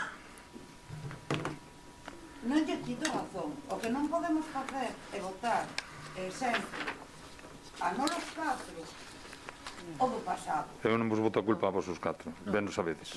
Sabemos diferenciar. Sabemos precisamente quen estiveron a culpa. Bueno, vamos allá. Rogos e preguntas. Primeira pregunta, informes do equipo de goberno, que non hai ningún. Rogos e preguntas, si que hai rogos, non? Rogos non hai. Hai só preguntas, non? Vale, pois entón... A primeira do PP coincide máis ou menos. Bueno, pois eu... Ledes un e depois lede outro e... Vale. Bueno. Empezas ti, Fátima, entonces, a pregunta. No Servizo de Axuda a Domicilio entrou a prestar o servizo a nova empresa adxudicataria e son moitas as queixas en canto á nova empresa, tanto por parte das traballadoras como dos usuarios. Estánse a dar situacións moi graves de desatención de usuarios, algún deles moi dependentes, chegando a quedar sen tomar medicación por non estarse cumprindo as horas que corresponden. No grupo do Partido Popular somos coñecedores que de por rexistro estánse a presentar queixas.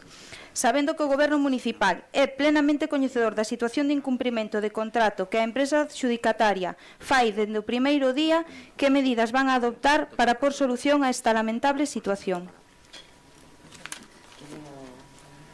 Alberto, leste a pregunta que vai sobre o mesmo tema. Desde hai máis de 15 días viñan acumulándose queixas pola nova empresa concesionaria de servizo de axuda no fogar Os Ventos. Usuarias, traballadoras e a CIGA denuncian que desde o 1 de decembro, ata que comezaba a nova empresa a prestar o servizo, a calidade do servizo empeorou de maneira considerável, coa posibilidade de atoparnos con o incumprimento do contrato.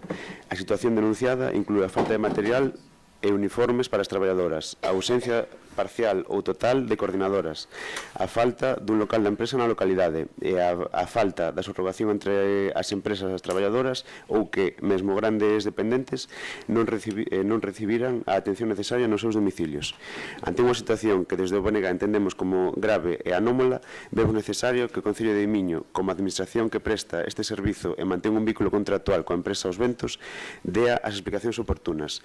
Por iso, atendendo ao anteriormente exposto, realizamos as seguintes preguntas. Que accións tomou o Concello de Miño desde que comenzaron a recibir as queixas sobre a prestación de servizo de axuda no fogar? Contactou coa nova empresa contratada Os Ventos? Se é así, cal foi a resposta da empresa ao respecto de todas as eivas mencionadas? E, por último, que accións planea tomar o Concello de Miño nun futuro? Moi ben, gracias aos dous pola pregunta. Creo que eu contesto sinxelamente. Como ben sabedes, nas mesas de contratación que estaba tanto o Partido Popular como BNG, xa sabedes que a contratación correspondeu aos Ventos. Quero dicir que esta é unha cousa que non é, como se di por aí, que non podamos manexar nin non podamos manexar. É a empresa que obtuvo a contratación, o contrato firmouse. É certo que somos coñecedores das queixas e que hubo un desencontro non, quizá unha falta de coordinación entre a empresa saínte e a empresa entrante.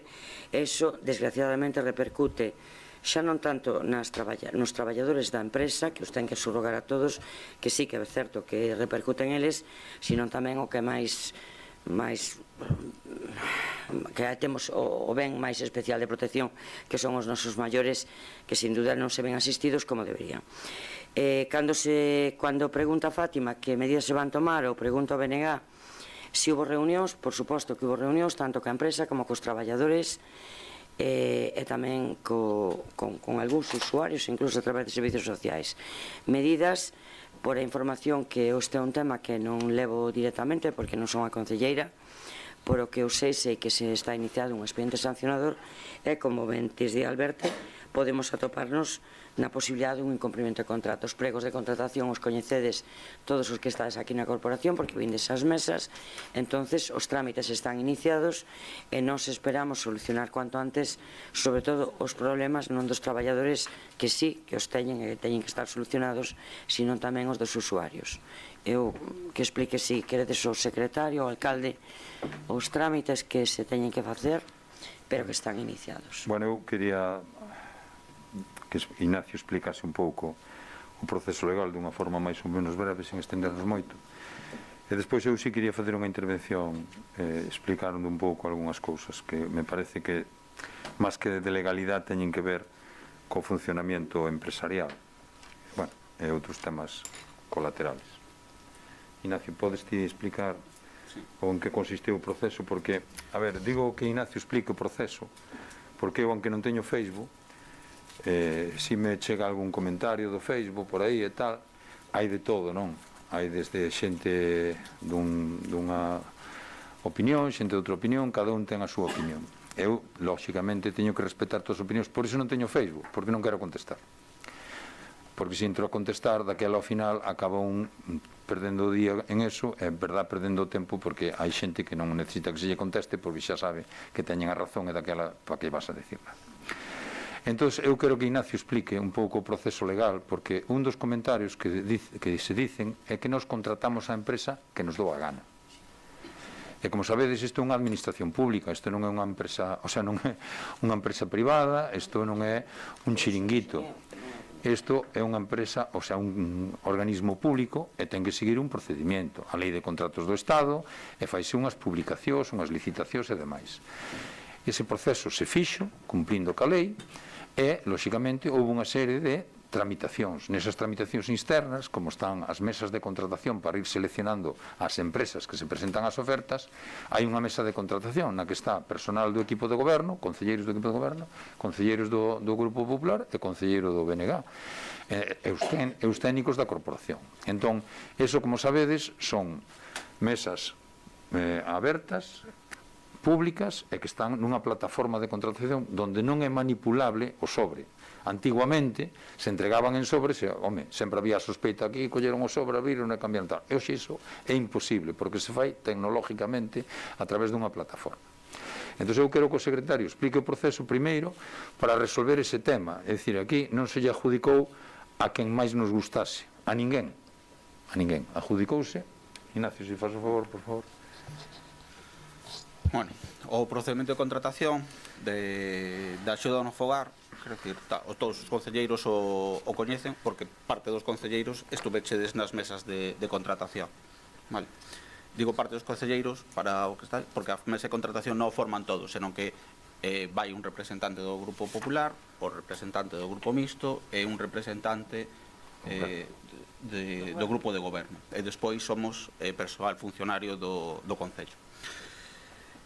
O procedimento públicase na plataforma de contratación, preséntase ás empresas que lles dá que queren, vale? Quero dicir, é aberto e públicase neste caso en concreto no boletín oficial da Unión Europea. O sea, pode vir unha empresa de calquera parte da Unión Europea, vale? Ou de España, quero dicir, non ten por que ser da Coruña. Presentáronse neste caso 5 empresas e polo pliego de condicións tiñan que ter unha calidade mínima para poderse presentar e superar ao seguinte fase. Nunha desas empresas non superou e quedou excluída porque a calidade mínima que presentaba no proxecto non chegaba á puntuación mínima que se fixe. Entón, unha desas empresas quedou excluída. A empresa que máis puntuación obtivo pola súa oferta económica e polo seu proxecto renunciou. A segunda empresa pasou o mismo, tamén renunciou. E a terceira empresa foi a empresa adxudicataria do procedimento. Polo tanto, nada que dicir. Quero dicir, comprobouse, de feito, as persoas que estiveron aquí na mesa de contratación, requeriuselle unha documentación á empresa para acreditar que a empresa é solvente, que non ten débedas, e esa documentación era correcta. Acreditaron que non teñan débedas e que a solvencia polo número de negocio que fan presentaron a documentación correcta en donde o volumen de negocio da empresa é máis que acreditado. Despois, nos pliegos pedíanselle varias cousas. Unha das cousas que se lle pide é a subrogación de persoal. E hai persoal que non se quiso subrogar, polo tanto non o puideron subrogar, vale? Ese persoal concretamente foron as coordinadoras neste caso. Polo tanto, había dúas coordinadoras que teñen que aportar dúas coordinadoras. Ninguna das dúas coordinadoras foron subrogadas. Polo tanto, a empresa atopouse que non podía subrogar. Ahora, con todas as queixas que hai, digo así, mostro así, son en total, vale? 18 carillas. Polas queixas de usuarios, traballadores e demais. Como estábamos dicindo, este é o inicio dun procedimento de imposición de penalidades motivada polo incumplimento parcial ou defectuoso da prestación do servicio obxecto do contrato. Isto é a medida que se vai tomar. O grupo de goberno, eu non, pero sí que o grupo de goberno sí que estuvo reunida ca empresa, recolleulle as queixas e trasladausas. Despois de ver todas as queixas dos traballadores e usuarios, o que temos que ver que o que procede legalmente é este é o pliego e vendo as queixas que hai a que se axusta dentro das penalidades que ten no pliego. E, debido a eso, pois hai sancións dunha maneira ou doutra. Isto é o que se lle vai facer. Vaise iniciar un expediente de procedimento sancionado e este é o trámite inicial que hai que facer. Que a empresa cumpre, non cumpre, despois teremos que ver que é o que contesta tamén a empresa, vale? Pero, primeiro, legalmente o que procede é o procedimento de contratación. A lei de contratos é así. Quero dicir, non lle podes, como decían aquí, isto non é unha empresa privada. Isto non me gusta, cojo outra cosa. Non pode ser, vale? Hai un procedimento administrativo e o procedimento administrativo hai no que seguir. E o que se vai iniciar é eso, incoar un procedimento de imposición de penalidades por incumplimentos de contrato. Ahora que aleguen despois o que sexa. Este procedimento poderá ser despois arquivado porque se teña en conta que o que manifestan é así, ou, ao final, impoñendo as sancións económicas, ou incluso podendo chegar a rescindir o contrato. Tamén hai que decir que hai quero decir, quedaban máis empresas. Queda unha cuarta empresa. No momento que se chega a ese punto, que sería a de quitar o contrato á empresa licitadora, veremos como se resolve o contrato, se sacamos un contrato novo ou o que sexa, pero leva o primeiro, antes de nada, imposición de penalidades. Vale. Bueno, moi ben, moitas gracias. Bueno, agora quería comentar eu algunhas cousas. Bueno, en primeiro lugar, eu quería agradecervos que trouxerades esta pregunta, porque efectivamente hoxe en día é o tema, para min, dos máis importantes que temos no Concello. Estades falando de medidas de lamentable situación, de eivas, sobre todo de grave ou anómala situación. Eu calificaría de gravísima situación. É dicir, para min é unha das cousas que máis me doi no meu fuero interno, que as persoas maiores, que son unhas 75 persoas, non son maiores, porque hai xente que non é maior, pero que é dependiente, que estas persoas teñen que pasar sin ser atendidas, sin ser lavadas, sin darlles de comer, ou sin pasar a noite na súa cama porque nadie se acostou, pois eso para min é gravísimo. É unha das cousas que eu máis graves vexo desde que estou aquí na alcaldía, porque atañe directamente ás persoas. Tuvemos cousas graves, económicas e demais, pero para min o máis grave é o que atañe ás persoas. Eu tive en varias reunións con as traballadoras, cas representantes das traballadoras e cas traballadoras. Eu recordo que estuveron aquí as traballadoras comigo e faláramos, e todos víamos que isto non iba por bo camiño, é dicir, que esta empresa, por antecedentes e demais, non iba por bon camiño. Pero como acaba de explicar aquí o secretario, o procedimento é o que é. É o que temos que seguir pola lei. Nós non podemos deixarnos levar por suposicións do que van facer. Eso foi hasta o 1 de decembro, que foi cando se firmou o contrato. Perdón, o contrato firmámoslo o venres e un empezaba con efectos do 1 de decembro. Empezaban o luns 1 de decembro. A partir de aí, evidentemente, nós estuvemos moi atentos e tuvemos outra reunión, e teño que agradecer ás traballadoras, gran parte delas estades aquí, e sobre todo as representantes sindicais, ca boa sintonía, sobre todo ca sinceridade ca que falaron con nós, e sobre todo ca preocupación que nos manifestaron, porque non se facían ben os cuadrantes, non se lles daba o material. Claro, evidentemente, esos son probas de que a empresa non está funcionando ben. Non abriron un local axeitado, non teñen ni siquiera un buzón para poñer as chaves, e por ese motivo o día 9 de decembro, despois de estar detrás da empresa 8 días, perdón, 8 días non, antes, porque nós, cando se lles notificou a adxudicación, foi o día 18, o día 19 de novembro, é dicir, nós xa antes queríamos ter unha reunión previa a que empezase o servicio. Por arte de, bueno, por distintos factores, eles non podían vir, e isto, claro, tamén nos daba mala espiña, e tiñamos a sensación de que, efectivamente, os rumores se estaban cumplindo, e se iba a ser real.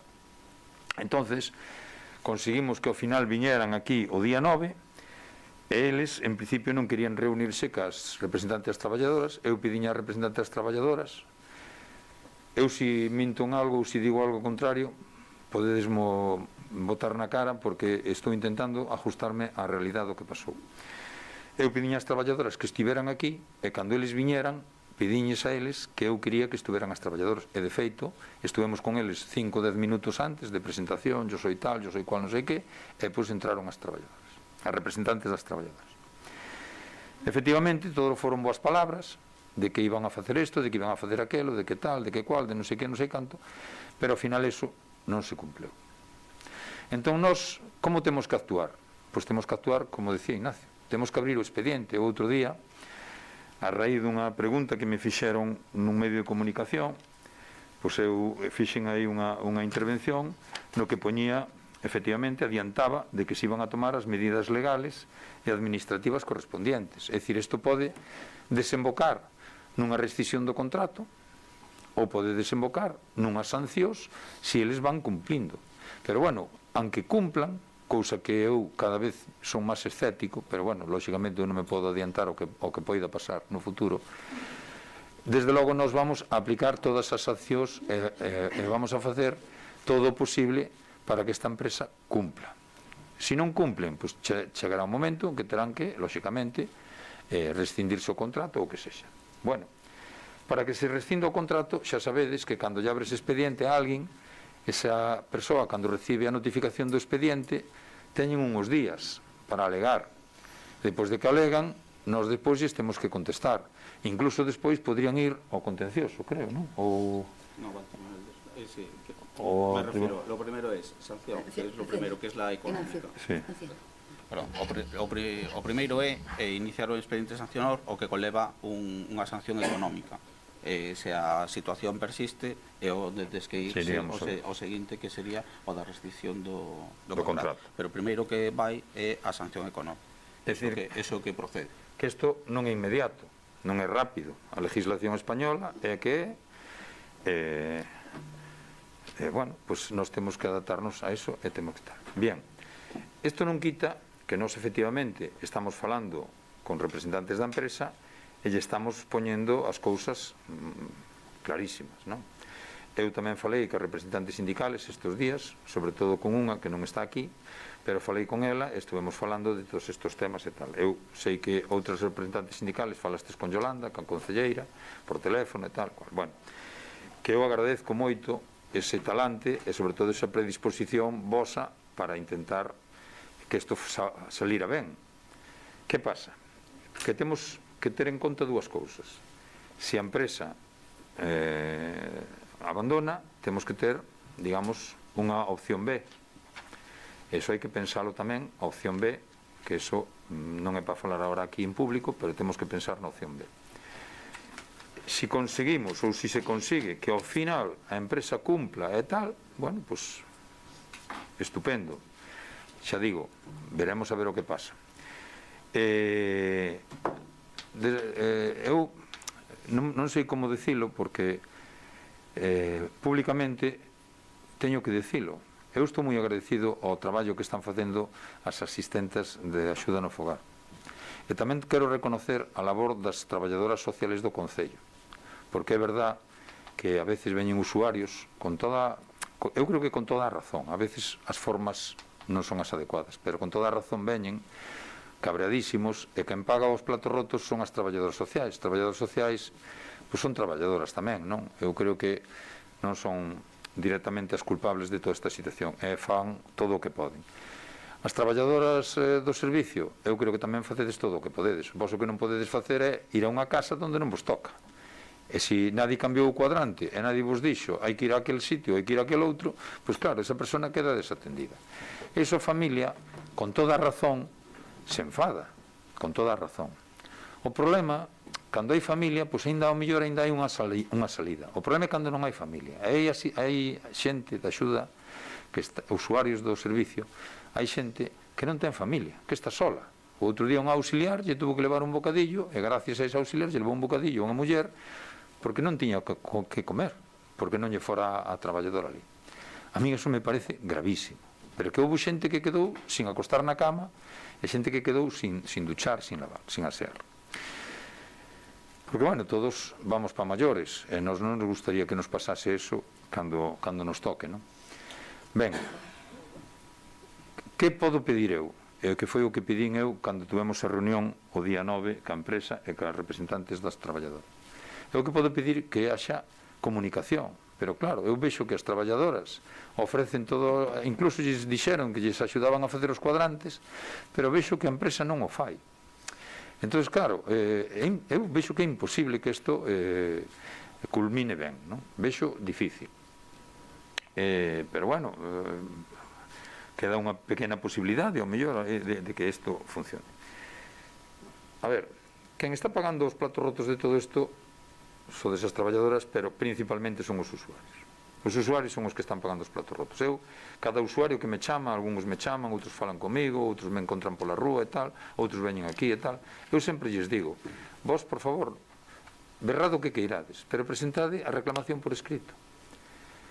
A veces a xente pensa que se presenta unha reclamación por escrito que eso lle vai perjudicar, que a mellor depois lle quitas o servicio, que no, eso non vai pasar. Non se vai tomar ningún tipo de represalia, só faltaría, eso non pode pasar. Pero a reclamación por escrito sí que nos vai axudar a nós para ter evidencias no caso desta tramitación administrativa do expediente. É dicir, eu creo que o que ten que saber a xente é que veñan aquí, bueno, poden vir berrar, que veñan berrar, pero sobre todo que presenten a reclamación por escrito, que a documenten o mellor posible, con fotos, a ver, fotos lóxicamente que non vulneren a intimidade de nadie, non? Pero co que sexa, co argumento que sexa, pero que presenten a reclamación. Cantas máis reclamacións, aquí xa hai un lote de reclamacións, isto xa nos dá pé, lóxicamente, para poñer en evidencia o incumplimento, pero, bueno, canto máis mellor, porque lóxicamente a empresa vai intentar defenderse, e nós temos que ser moi cuidadosos en facer o trámite ben, porque se metemos a pata, ao final é máis perjudicial. Entonces, non sei o que van facer estes días. Eu tiña esperanza de que nesta semana, hoxe xoves, mañá e venres, vexo que non hai buzón, vexo que o local, pero o buzón é dunha chave solo, é dunha chave, claro, é unha chave solo. Non hai, a oficina non está, non teñen electricidade, non tenéis uniformes, algunos non tenéis ni el contrato de subrogado. Sí. Bueno, pues eso está pasando. Entonces, eso está pasando. Entonces, bueno, sí, yo estoy de acuerdo. A ver, ahora que outra das cuestións que preguntaba aquí Alberto, tamén Fátima, que medidas van a adoptar para a solución desta lamentable, xo digo, para mí non é lamentable, é gravísima. Que accións planea, dice Alberto, planea tomar o Concello de Miño no futuro?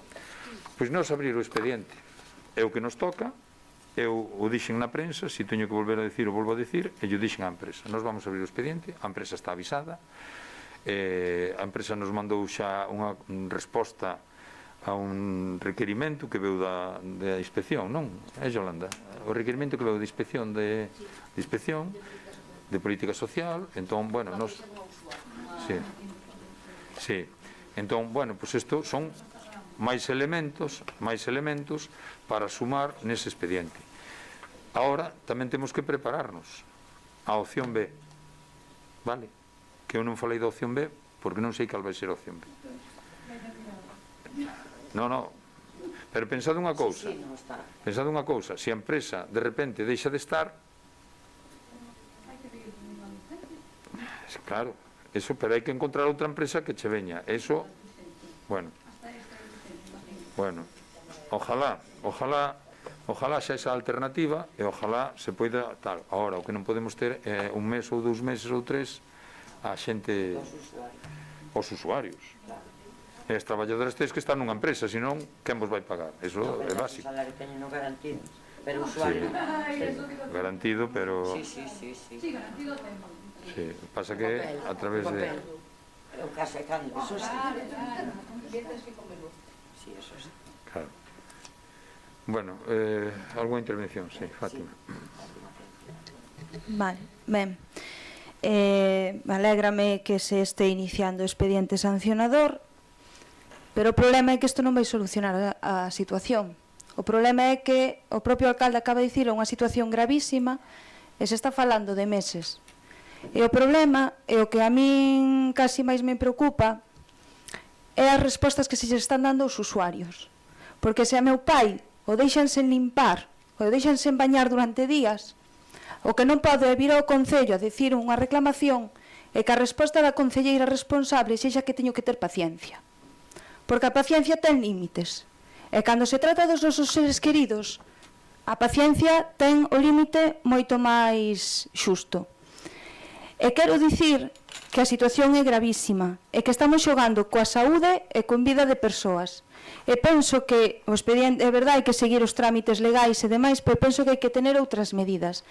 E debo dicir, e isto nunca pensei que o chegaría a dicir, pero creo que a concejala de Servicios Sociais debería dimitir pola falta de empatía que tivo coa xente usuaria que veu a poñer aquí as queixas, e tamén pola falta de empatía coas traballadoras, porque as traballadoras están facendo o seu traballo como poden, sen recursos e sen material para facer o traballo, e prácticamente facendo elas os cuadrantes como consideran que deben facer, pero non é o sistema. E penso que desde a Concejalía de Servicios Sociais debería haberse xestionado de outra maneira e os usuarios, polo menos, ter unhas palabras de comprensión, porque penso que, aínda que veñan moi enfadados, aínda non viñeron moito, porque se me chega a pasar a min, podo asegurarvos que sale o Concello no telexornal, porque ver a unha persoa que é dependente durante días sen cambiar e sen bañar, para un familiar é moi duro. E penso que a tibieza co que está tomando o Concello este asunto tamén é grave. Bueno, entonces, perdón, entonces, ti como eres abogada, que recomendas? Coller a pistola ou que facemos? Manolo, quería hablar. Ah, queres falar? Bueno, pero perdona, un segundito, ti que eres abogada.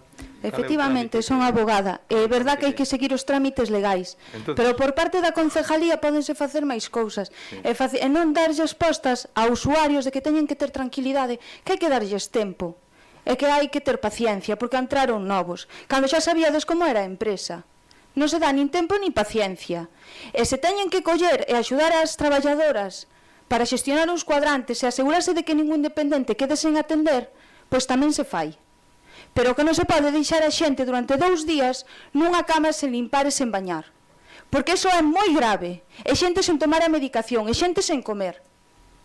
E que a min o que máis me chocou foi cando me veñen a min a dicir que o que se lle di desde o Concello é que teñen que ter paciencia porque a empresa empezou agora. Iso non lle podes dicir a unha familia que ve o seu familiar sen atender. Terás que dicirlle que o Concello vai adoptar as medidas que vexa necesarias e asegurarse de que esa situación non se volva a repetir, pero non dicir que teñan paciencia. Bueno, eso dilo ti, porque seguramente a ti contaron eso, non? Trae a persona. A ti contaron eso. Esa persona que dice que esa persona que dice que yo le dije eso, me la traes, hablo con ella y que diga ahora en público, porque somos mucha gente, está siendo grabado el pleno y creo que no, aseguro que no es así. Tenemos a las usuarias, que también las mencionaste, que la atención mía hacia ellas en algunos momentos, las auxiliares, que en algún momento no fue el correcto, no sé, si les contesté mal, si hablé mal con ellas en algún momento. También me gustaría que lo dijesen, pero creo que no. Creo que en todo momento empaticé con ellas y con los usuarios. Yo fui la primera persona que a los usuarios les dijo, poned las quejas por escrito. Es la única forma legal o la única que tenemos para poder iniciar un expediente y eso de palabra. Las palabras se las lleva el viento. Fui yo la primera persona aquí en el Concello. Yo llevo 2 o 3 fines de semana desde que esta empresa está recibiendo llamadas telefónicas y a ninguna persona, ningún usuario, le contesté como me estás diciendo que dices tú. Sí es verdad que pude haber dicho, están empezando, tenemos que, pero dar un margen, unos días, bueno, pues todo muy apresurado y tal. Sí, probablemente haya dicho eso, pero en el momento, pero jamás les dije que tengan paciencia, ni nunca me puse en contra de ellos, todo lo contrario, porque entiendo perfectamente, y a todos los usuarios que hablaron conmigo les dije lo mismo, tenéis toda la razón del mundo, y esto, pasó y no puede pasar, no tengo ninguna explicación para darte de lo que pasó, y y las soluciones las estamos buscando e intentando agilizarlas. Entonces, que me digas que yo a los usuarios les atendí de esa manera, mentira. Y a las auxiliares pueden decirlo. ¿Qué? Tuvimos una discusión, sí es verdad. Sí, tuvimos una discusión. Te pedí disculpas, creo.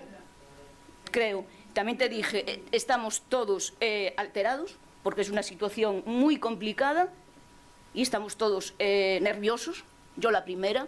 Y sí que es verdad que tuvimos, pero tú conmigo también, fue mutua la conversación, pero creo que fue la única vez y te pedí disculpas unos días después.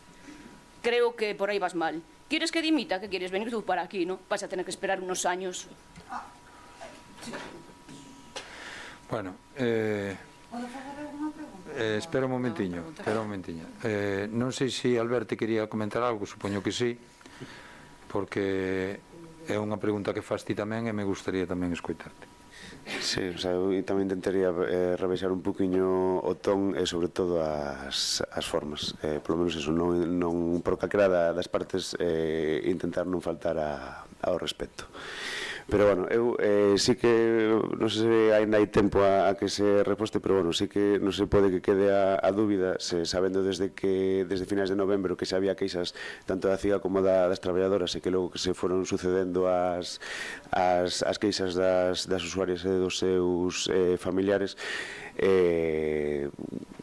bueno, aquí nos dan explicacións que o 9 de decembro, 9 días despois de empezar o servizo, foi cando se tivo esa primeira reunión. Non sabemos se xa había queixas formais antes e se contactou ou non coa empresa atendendo a situación de gravidade que había, ou tamén que o Concello até onte non saíse a dar explicacións públicas, porque ao final cando se deixa lugar a dúbida ou non se enche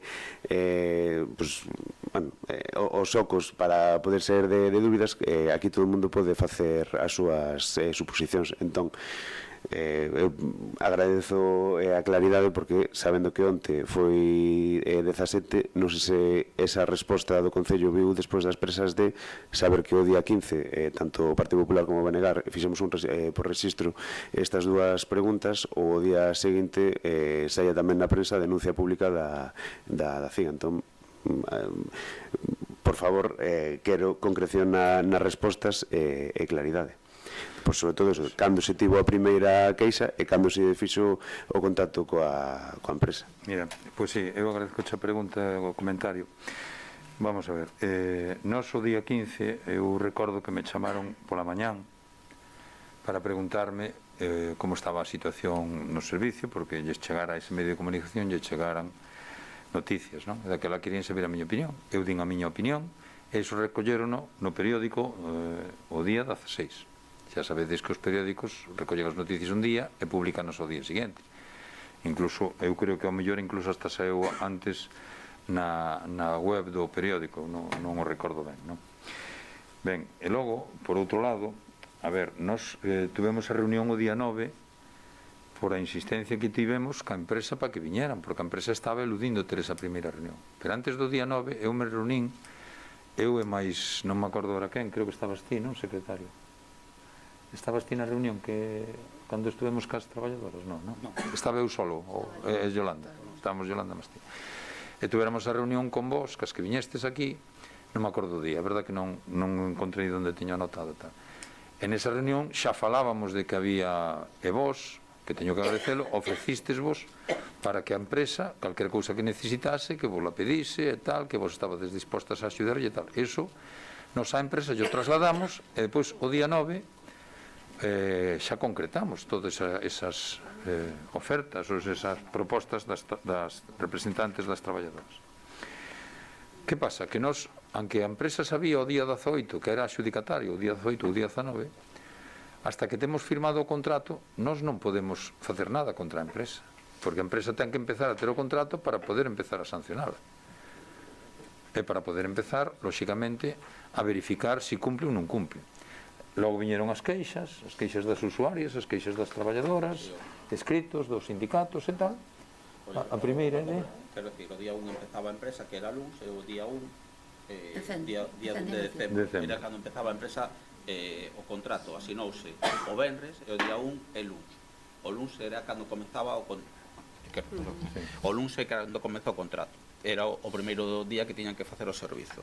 E o día 1 do 12 constan 12 escritos formalizados por 12 traballadoras, vale? O día 1, que era o día de comezo do contrato.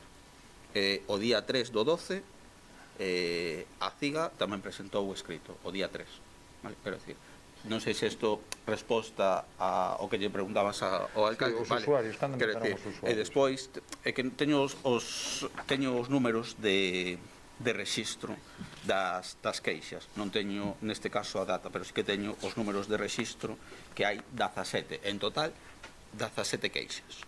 Se vos sirve de referencia como dato. Teño o número de rexistro, vale? E teño o nome da persoa, pero tampouco, quero dicir, pois por exemplo, o 5400D, vale? Que su padre, usuario del SAF, no recibió asistencia, quero decir, están recollidos, por eso, cando estaban dicindo a concelleira e o alcalde que estábamos dicindo que se presentaran no informe, no inicio do procedimento, fanse, neste caso, recóllense cada un deses escritos, indicando cal é a incidencia en concreto que pasou en cada sitio, vale?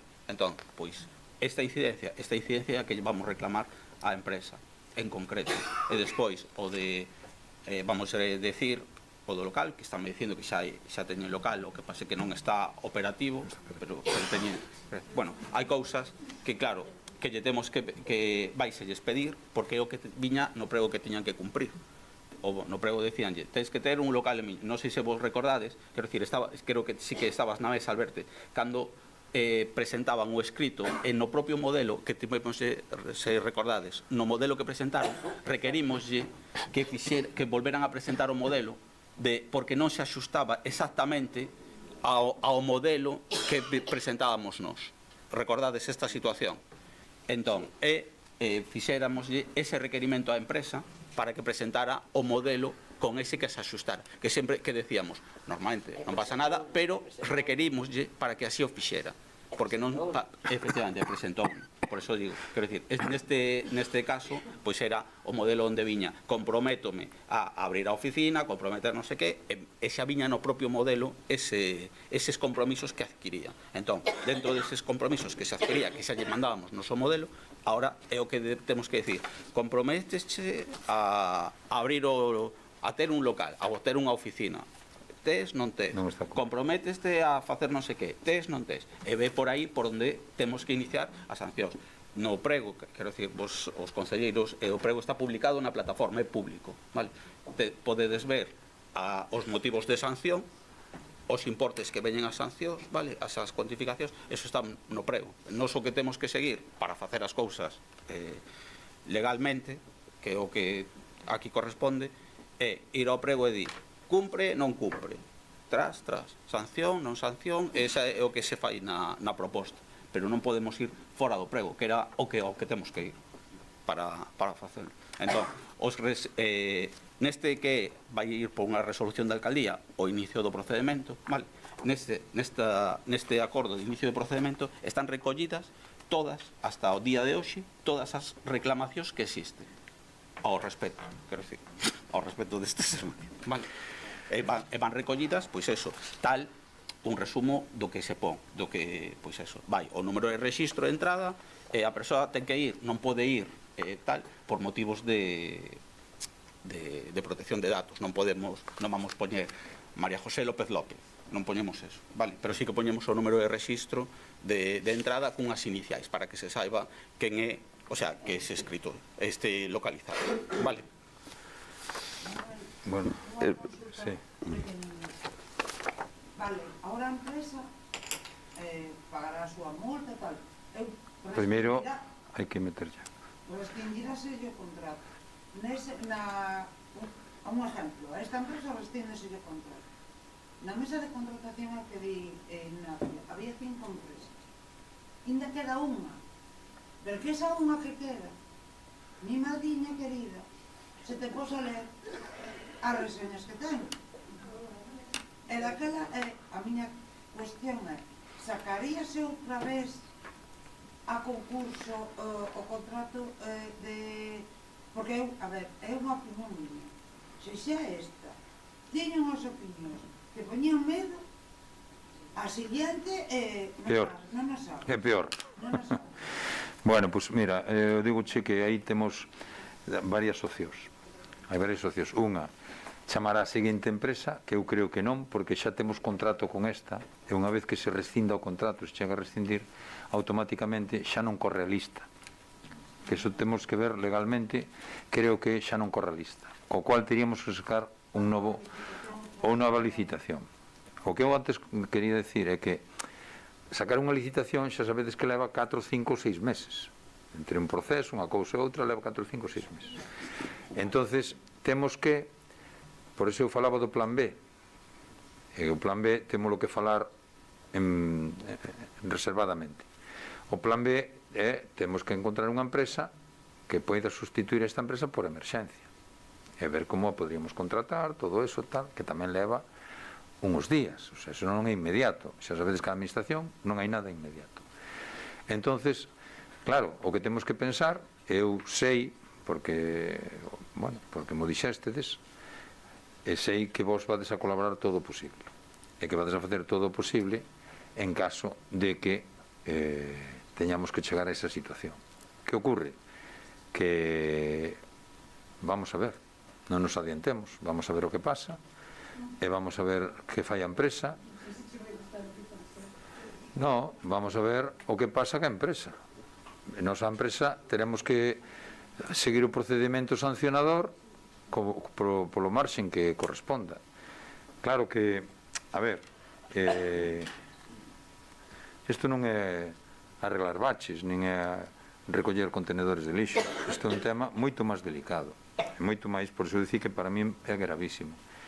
Pero non, a ver, non hai, bueno, eu creo que o sabedes, nadie se relajou en este tema, nin nadie pasou de todo. De feito, e quero aproveitar para decirlo, pois eu estou moi orgulloso do traballo que se fixo pola Concelleira de Servicios Sociales e polas traballadoras sociales. Estou moi orgulloso, porque eu moitas destas cousas non as vivo en directo, por diferentes circunstancias, me chegan, porque me encontro con usuarios por aí, os conozco e tal, me chegan, pero quen está aí dando a cara tal. E todos temos, efectivamente, malos momentos, momentos de tensión, hai moitas cousas que nos pasan a todos, incluso nas mellores familias.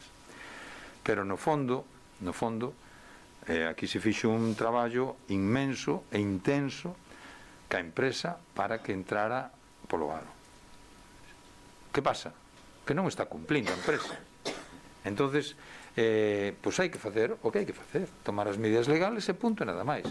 O sea, non é unha cuestión que digas, bueno, a mellor mañan a empresa cumple ou non cumple. Hasta ahora non cumpleu. E temos argumentos e temos base suficiente para decir que a empresa non cumpleu. Por lo tanto, o que se vai facer desde o Concello, desde os servicios administrativos, é iniciar o expediente. E pois xa iremos vendo o que pasa. Porque eles, o que decíamos antes, ten un proceso, alegan, contestan, todo eso. Pero, mentras, a xente desahógase, eu vexo normal que veñan a desahogarse, veñen aquí, e, bueno, pois, ao mellor, a xente non pensa que isto, desde a responsabilidade que temos desde o goberno, pois, temos unha responsabilidade. E a culpa é do goberno, sempre a culpa é do goberno. A culpa nunca é dos que están na oposición, ni nunca é dos que non están en ningún lado. A culpa é do goberno. O que pasa que o goberno ten a responsabilidade de intentar encaixar todas as pezas. E a veces te tiras días, noites, tardes, domingos, festivos, e a familia queda aparcada. Por qué? Porque hai unhas cousas, en este caso unha cousa que requiere todo o esforzo do mundo. E eu sei que en este caso Yolanda sí que estuvo. Cos seus acertos e cos seus errores, pero sí que estuvo. Porque outra xente, eu recordo cando aquí houve problemas en outras ocasións, e a xente estaba no bar, os do grupo de goberno. Non sei se vos acordades. Estaban nas terrazas. Non sei se vos acordades. Eu me acordo. E non había aquí a quen vir con quen falar. Pero estaban na terraza do bodegón. Non sei se vos acordades. Eu me acordo. Entón, claro, aquí teremos que levar, e perdonade pola expresión, teremos que levar as hostias. Porque ao mellor as merecemos. Pero temos a responsabilidade de que isto salga para diante. E iso estamos facendo todo o posible dentro da legalidade, evidentemente. O que non podemos facer é saltarnos a legalidade.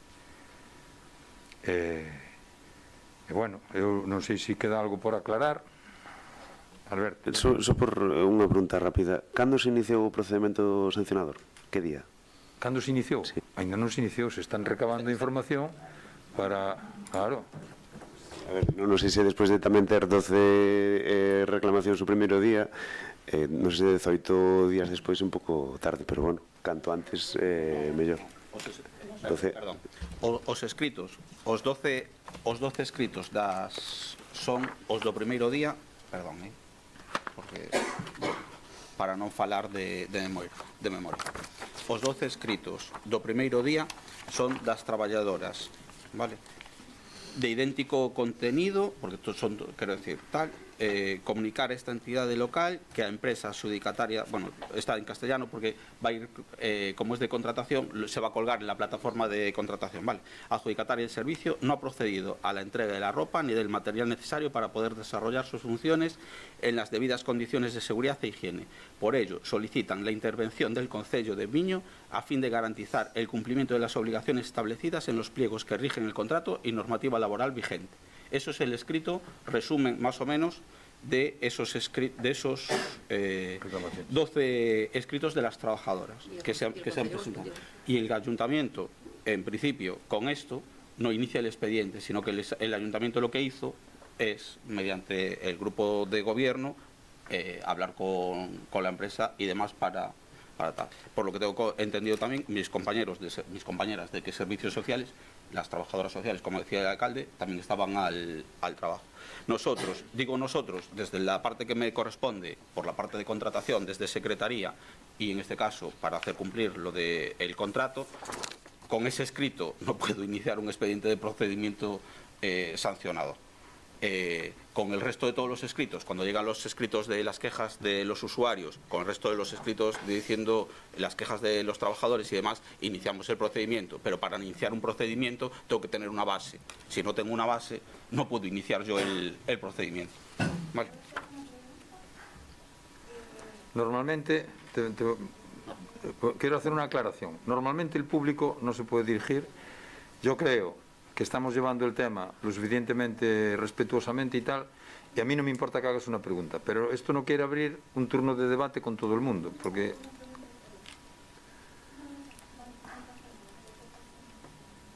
No, pregúntala. Como quieras.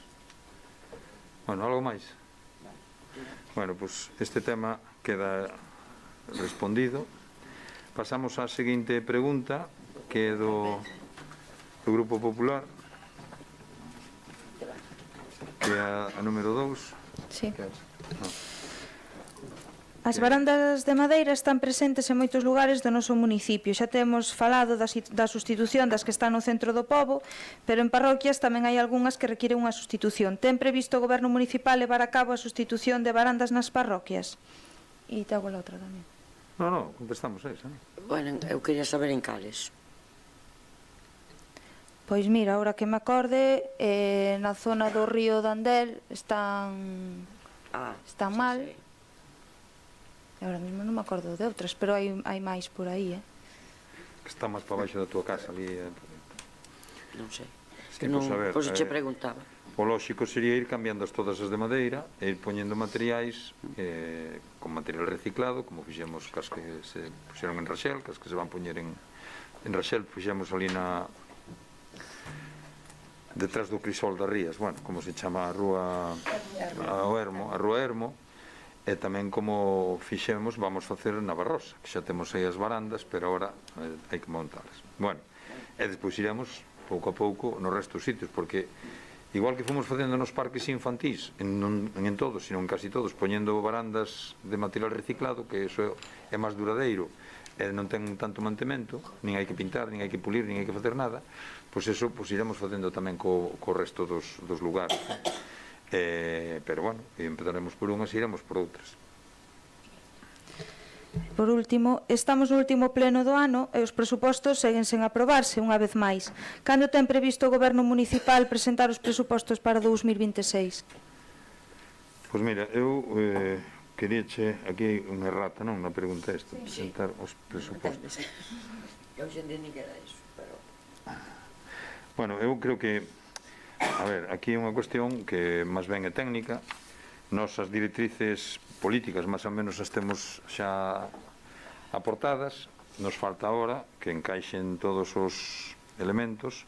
Están en intervención ultimando o asunto. Eu, calculo que despois de Navidades, non, María? Despois de Navidades que o traeremos. Este ano ten unha especial... Segunda quincena de xaneiro. Segunda quincena de xaneiro, vale. Vale, pois este ano sempre hai algunha cousa especial, pero bueno, este ano cos contratos, cas licitacións das zonas verdes e todo eso, pois hai que encaixar aí varias cousas. Supoño que as traeremos a principio de xaneiro. medios. Bueno, seguinte pregunta do BNG, non? Ti xa non tes máis, non? Sí. Doi lectura. Despois de facer unha pregunta no pasado pleno ordinario de outubro sobre a colocación dos colectores de lixo situados diante do local social de Bañobre e de que o Goberno Municipal dera o seu compromiso de estudar a súa reubicación, podería o Goberno Municipal avanzar cal foi o resultado desta valoración? Pois mira, despois de valoralo non nos podemos cambiar de sitio. Non, vou dicir por qué, o sea, vamos a ver, porque antes estaban ali onde a capilla, ali, bueno, onde o local social, perdón, pediuse que se quitaran, efectivamente non llos podes poñer aos veciños, tampouco os queren diante da casa, e a única opción que habería para quitalos de aí, que é o sitio que de momento teñen que estar, é que se te das conta, nese lado hai unha leira así de terra, que hai un cachiño de terra, que iso podríase acondicionar e colocalos aí. Pero é particular, comprobámoslo, ademais, o sea, quero dicir que se mirou o tema, comprobámoslo, pero non é propiedade municipal, ni siquiera o cacho, só temos o vial. Entón, o propietario tería que cedelo para que poderamos poñer ali os contenedores. Entón, de momento, teñese que quedar aí. A ver, o tema dos contenedores, ali afean, porque están ao lado da capilla, xusto enfrente do local social, pero claro, tamén a xente, cando tira as cousas no contenedor, non é mesmo tiralas dentro que tiralas fora. Entón, a veces está máis feo, porque hai xente que tira todo fora. Porque eu vexo ali que por non levantar a tapa, pois tiran as bolsas fora, porque tal. Entón, claro, tamén é unha cuestión ciudadana, a xente tamén ten que colaborar en manter as cousas limpias, non? Vale, pero eso, máis a la de que tamén que a fea tamén era unha cuestión de seguridade, pero bueno.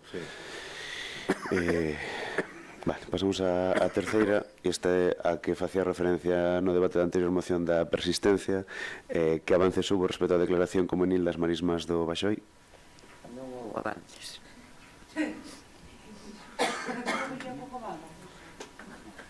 Vale, esa a última, veciñas da contorna da Rúa Galea, trasladaron o seu malestar polo tempo que leva colocada a instalación da prancha metálica a altura do número 4 da mencionada rúa.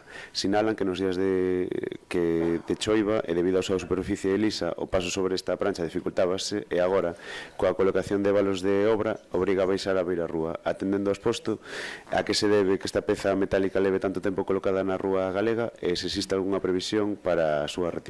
É amaño definitivo da beira rúa. Sí, bueno, este burato que se abriu na Galea é unha cousa similar ao que nos pasou na Ribeira, se te das conta. Entón, bueno, trouxose un técnico para estudiar o tema e facer un proxecto porque hai un problema que as pluviales é o alcantarillado, pasouse a cámara, de feito, bueno, estropeouse a cámara e tal. Ten unha tubería de formigón de máis de 40 anos e hai que sustituirla, seguramente se cambia o trazado. O que pasa é que iso, entre que se fai o proxecto, se executa, se provisiona orzamentariamente, claro, hai que traer orzamento e tal. Nestes días, por o que me di o Departamento de Obras, vaise facer unha reparación xa provisional porque a tubería vaise sustituir por aí, entón vaise tapar provisionalmente un relleno e arranxar esa parte, provisionalmente, xa digo. Bueno, aí afecta principalmente ao veciño que ten o seu portal enfrente. Eu falei con el xa en varias ocasións. A ver, a cachapa metálica soluciona a entrada á vivenda, non ten problema. O problema está en que, claro, está cortando a beira rúa, porque a beira rúa se afundeu toda. Esta é unha obra, ademais, recente, que se fixo polo anterior goberno a nós no ano 2017 ou 2018, o que recordo. A verdade é que a obra quedou moi ben, quedou tal. Que ocurre? Que, claro, a veces as pluviales, pois, polo que sea, os tubos ou se desconectan ou se moven ou o que fose, saliron do seu sitio, esas pluviales foron lavando todo o fondo, e hai ali un burato que é tremendo. Eso aí cabe varios camións de cachote. Entonces, claro, estamos pensando en dúas solucións. Unha solución inmediata, que é meter cachote e tal, pero claro, a auga vai seguir depois traballando. Ou facemos unha solución a máis longo plazo, que parece que é coller o tubo e cambiálo de sitio e conectalo sin ter que levantar a beira rúa, facelo pola carretera, porque se levantamos a beira rúa é máis costoso polas baldosas e tal. E se vai pola carretera, simplemente logo repoñer asfalto. Entón, iso é o que estamos mirando hasta onde teríamos que cambiar o tubo. Claro, se é unha obra que temos que traer un ingeniero que o mire e tal. Eu falei co propietario e dixo, mira, que queres? Que fagamos o recheo e tal? Dixo, home, eu entro perfectamente, non teño problema, eu facede a obra cando realmente sea unha obra xa que solucione o tema. A ver, que solucione o tema, pero que ao mellor dentro de X tempo venxe outra historia similar, porque isto está pasando en algúns sitios. As augas. Bueno, non sei se tiñas outra quinta pregunta, non? Que quitou, retirou. Retírachela esta. Bueno, pois entón, se non hai nada máis, levantamos a sesión. Bueno, non, felices festas para todos. Xa, bueno, pero eso ven despois da sesión, non?